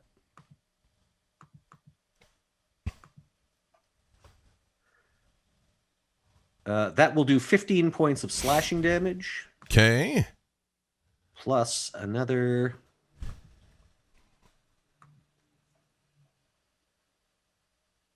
5 points of lightning. Okay. And 3 points of thunder. All right. Najim is all over her. However, she looks at you, Melf, and she says, "Ah, that tricky drow almost had me there, but it's a good idea. Why don't you also walk the plank?" Make a charisma save, Melf, as she's attempting to banish you. Charisma save. Wow. That's what banishment is charisma. Here goes nothing. Mm-hmm. Turn around, flash some blue steel, be like, you sure about that? A 19. Let's see. Hold on. That is enough, Melf. Yes! That you feel the shackles begin like to be shunted out of reality, and nope, you power back forward and do not move. She just looks at you and she goes, "Who are you that can resist the power of the bitch queen herself?" I be Melf. The one true bitch. Havilar, it is your turn. Let's follow that. Okay, so still up on the deck. And Well, you are still restrained by the tentacle. I know. Yep. Oh, that's right. Okay. So I will use my action from the dash or the haste, the other thing that means go fast, to try and get out. Okay. With acrobatics, yeah? Strength or acrobatics, whichever's higher. 25. You are also able to slide out from underneath it. All right. And then I'll go ahead and do a little attack. Havilar, give me perception. You can give it with advantage. Actually, Ariza, you can too. Perception with advantage. 19. Okay.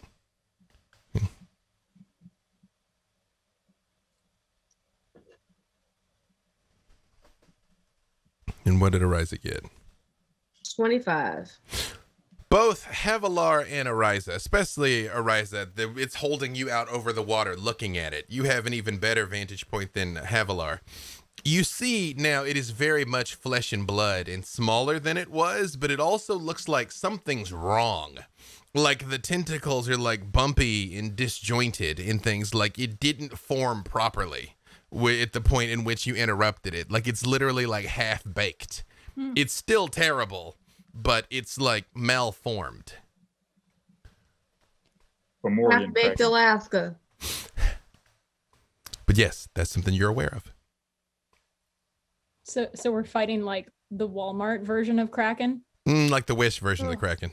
Yes, wish Kraken, perfect. It's really that little flaily arm thing from the car lot. Well, at the risk of being overly meta, it would have gotten stronger every round. In taking Hoysel out of the fight affected it, disrupting the summoning circle affected it, moving freely in Zuni affected it. So each of these things is like chopping it down a level of different. I literally had 5 different stat blocks for the Kraken like lined up of like, here we are. So yes, but Havilar, is your turn. Okay, I'm actually gonna do kind of what I did before and attack once with the glaive, which is a 14. That is not enough to hurt it. But then I'm gonna use my commander strike again, and because it works so well, I'm gonna say, Black Viper, hit it again. Viper, you get another free lick at it. Okay. Then with that, Hit it right there in that squishy spot. There is no are there which from where I can see, which people are still gripped by the noodle fingers, the tentacles? Ariza is still held. Baloth disappeared. Melf is damn. Melf got only Ariza actually, I believe, is currently still restrained. My garden bolt. Thank you, Al. Aw. And Marmaduke is also still held, but Yeah, he's down in the hold. Yep. Yeah. Mm-hmm. Okay. So- Yeah, then I'm going to rush over and go to whatever part I can reach of the tentacle that's holding Arisa to hopefully like Jimmy her out. All right, go ahead and attack. I'm gonna. All right, that is 18. Let me double check if this iteration, if that's enough. That is enough to hit it. Yep. Beautiful. Excellent. Then I will oops. 1 second. Like so am I close enough to do sneak attack? Yeah. Okay, yeah, then I'm definitely going to do that. Well, because I mean, it's essentially her rise is flanking by the fact that it's got her. So yes. I figure, right? Mm-hmm. So I'm going to sweep in and do like a little spinning thing and then do math and hit for 21 points of damage. Perfect. Ariza, if you try and get out again, you will have advantage for the fact that she's chopped away at it. You all hear shoo, shoo, shoo, shoo. And those of you flying, especially through the water, see 4 projectiles come flying out of the drow vessel. Boom, boom, boom, boom, boom, boom. Detonate against the body of the Kraken, which reels and pulls the ship with it. So the whole ship goes as it's holding down to it and begins to head down towards the waterline. You are aware that the muskrat is going to sink. Down in the hold, Melf, give me a dex check. Got it. Dex acrobatics, dex save. Dex save. Got it. Actually, all of you give me dex saves. Not Baloth, you are flying. And not Ariza, you are, for once you're being restrained is actually to your advantage. Everybody else give me dex saves. 17. 17, okay. 14 for Havilar. Okay. Viper. That's an 18. Havilar is you were like, do the thing. And she's Wait. Yes. Did I fail? Oh yes. Can I use my Indomitable to try it again? You can. You get advantage on dex saves too because you're hasted. Does haste give you advantage? Get it again? Haste gives her advantage on dex. Well, you would get advantage, and if you use it, well, first roll your advantage. Well, I guess you're saying the advantage wasn't enough. When you Indomitable, Okay. what is it? So I did Indomitable, Mhm. And if I don't get the haste advantage, then I rolled a 5. However, if I do, I rolled a natural 20. You, Havilar, as the ship begins to shift, you like fall backwards and slide, but like roll and just like slam the glaive down into like to stop yourself. Down That's in the very on hold, brand for me. you, Melf, you see the ship begins to turn and you see it like pointing towards the water, and both you and Hoysail, while you're like squaring off each other, just walk up the side of the ship there and like continue squaring off as this and the flames and the salt water are beginning to mix with like loud hisses as you're like aware that the ship is being pulled down. It is, however, the Kraken's turn. It is very, very hurt. Very hurt. Yes. Does Zuni get an action? Or Zuni can act on your turn. Although she is restrained, so she can either try and get out or she can attack with. It's up to you. She can either try and get out or she can attack with disadvantage. I feel like she just tried to eat the Kraken. Does she have her muzzle on? That's an important question. Her muzzle is off. Okay, then I think she would try to bite the Kraken. Roll attack with disadvantage. Whether that's wise or not. I mean, nobody asked her, so yeah, she's kind of like, but nobody told her otherwise. So plan A.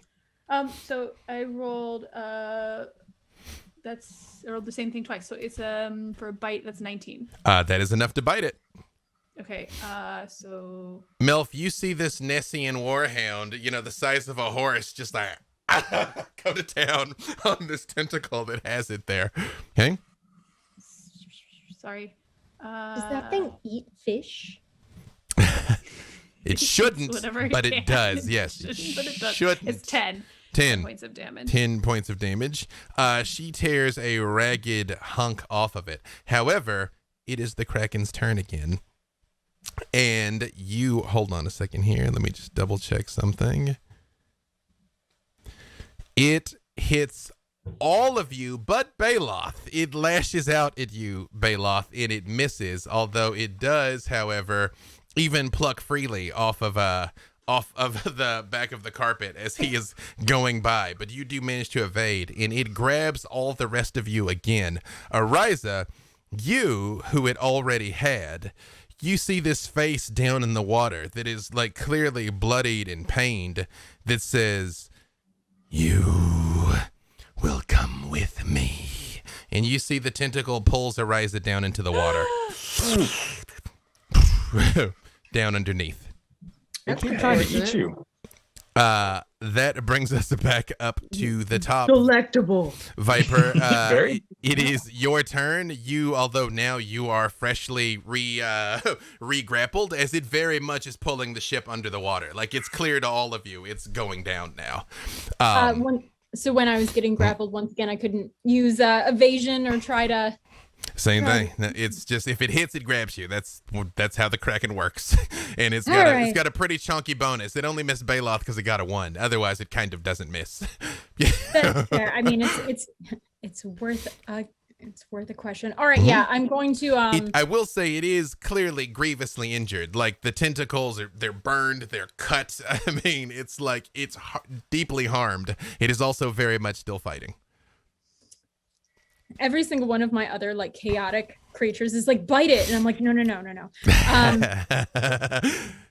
If Snacks were here, maybe, yeah. Yeah, I'm going to. Yeah, heck, I'm just gonna try to stab it. Okay. I'm going to try to attack it. You would roll disadvantage if you don't try and get out first. I understand that. Can you Can you escape with a cunning? Can a cunning action escape? Actually, I don't play. I've got no rogue high enough to know really. Dash, disengage, or hide. Yeah, that would not be it. None of those would be it. So yep, you're just gonna do a stab. Yep, roll it with disadvantage. All right.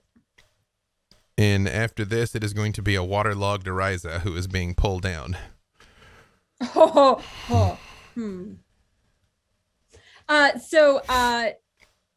I rolled a 21 and a 29. Those are both enough to hit. So yes, you are able to hit it. However, it's not a sneak attack now. You got nobody else near you. That's fair.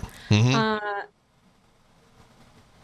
And I'm going to add the wonderful D6 that I love more than anything. And that's a 16 points of damage. Perfect. You stab deeply into it, and greenish orange blood just like billows out of it. And it just sort of like shudders when you stab it, but it does not let you go. Okay, as I stab it, I yell out, "You are gross, you are sticky, and once again, there was no consent for this." And I stab. Ariza, down in the water, you see the face of the Kraken. It's a crested, horned thing with piercing red eyes and this like huge maw that extends out, and the tentacles come out of the back end of it. Basically, it's almost like a gargantuan octopus with a face, and it looks at you as you are coming down, and it just says, "Offer yourself to the wave, mother. There may still be time to save your friends." But but it is your turn, Ariza. You are still restrained, and technically you're not drowning yet, but you're going to have a real problem underwater soon.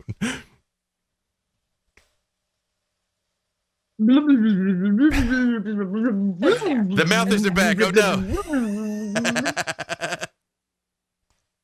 And with that, she is going to cast Flaming Sphere around the leg that's holding her. Mm-hmm. And as a bonus action, I am not a actually monster. found- I will allow you your verbal spell underwater. I know people that won't. I am not such a person. Yes, okay, go ahead. The headcanon is that Practically. bubbles are coming up, and Mhm. as they pop, we hear little like voice bits of like it's just like bubbles come up, and it's like, "How dare I've never, Yeah. you dare." I'm Azareth, gonna- Metreon, Synthos. Whoosh. Yeah, okay. Uh-huh.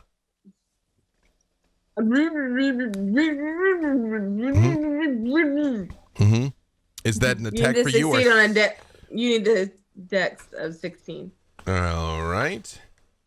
It got a natural 20. So, yes, it made it. That was cracking. He's a hoe. You are adorable, little angel. But I have a bonus action. You do? And with that bonus action, I can move this same spear up to 30 feet. And I can ram the spear into the creature, and the creature would have to make a saving throw against the spear's damage. All right. You can try like you see this thing's like bubbling and hissing underwater as you push it towards it. Again, it just swims out of the way, and it just says, "Time to depart, I think." And you see it goes to dive, pulling you and the ship down with it.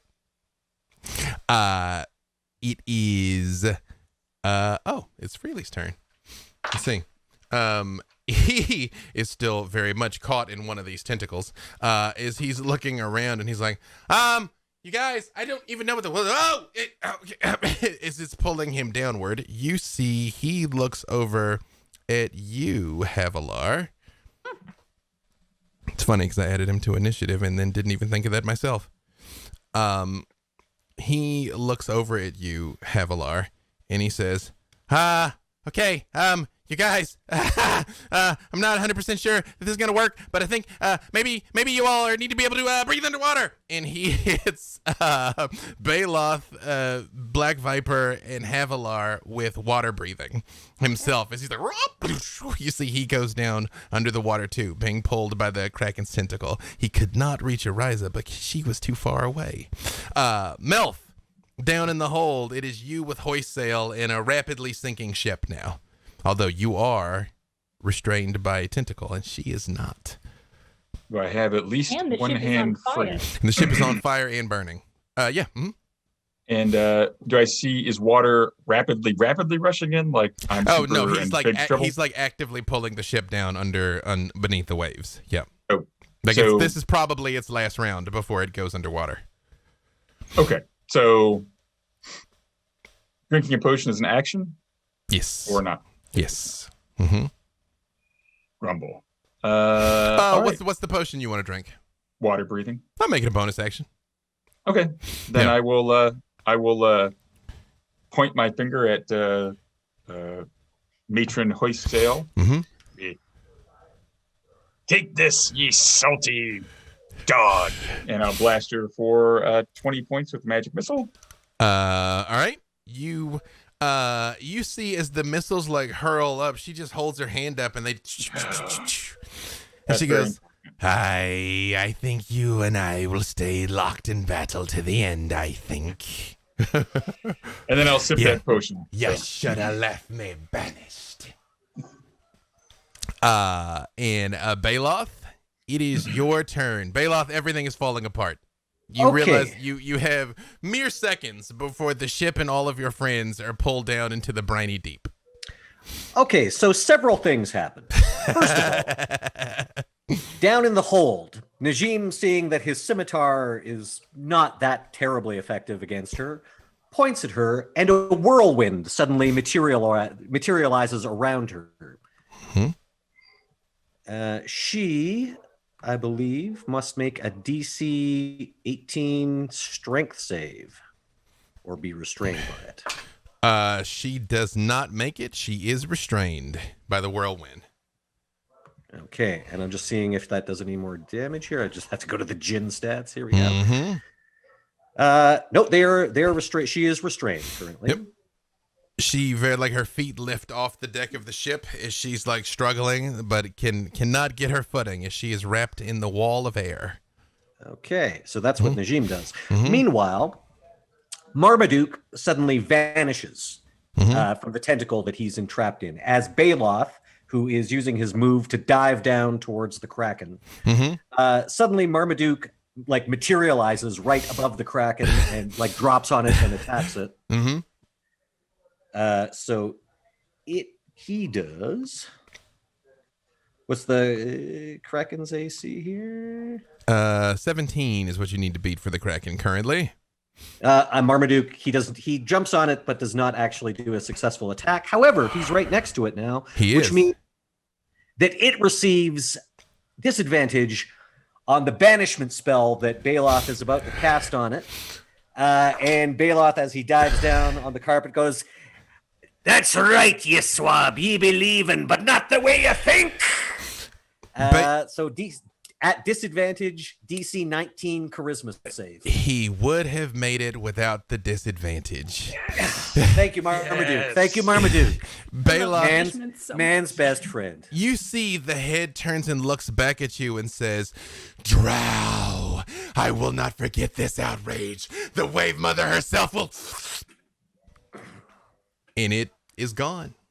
And you see the ship goes, and just like groans back upwards. And Melf, down in the hole, you see hoist sail. It's like, I don't care. I'll fight to the end. I've lived me whole life here and and she just stiffens for a second and slides to the ground. And you see Bracken Jaquay standing behind her like, "I felt like this might be an appropriate moment to interject. Would you all like a ride?" Yes, please. Thank you, matey. And here, on the deck of a broken, battered, limping muskrat, which is still basically unsalvageable, our heroes have won their victory. And there is only one more thing required. As Freely comes swimming up out of the water and sort of like knocks himself off. And he says, "Okay, so, well, everything was kind of going terrible, and I was trying to figure out how nobody would believe any of this, because I wouldn't believe any of it, and I saw roughly half of it. I was just thinking that maybe we should commemorate it, like, in a rhyme, so, all right, stop, collaborate, and listen. Melf is back with arrows of Dissen. Baloth out here entertaining, never missing an opportunity to do some flaming. Will Viper ever stop? No. Turn out the lights, and your coin purse will go. To the extreme, Havilar rocks the glaive like a vandal. Light up the Kraken, and then she'll spin it and hit him with the handle. Dance! Ariza has these cool wings, but she doesn't do much flying, but always she sing, get it, believe it, you better not play. Nobody's ever going to believe that the drow saved the day. The rest I got to workshop, but that's kind of, that's where I am with it, yeah. And with that is a good place for us to stop. Am I still underwater? Once the Kraken is banished, you are able to swim up. I realize, however, one thing I did not give you all was the second chess code. Hopefully it got dropped into chat.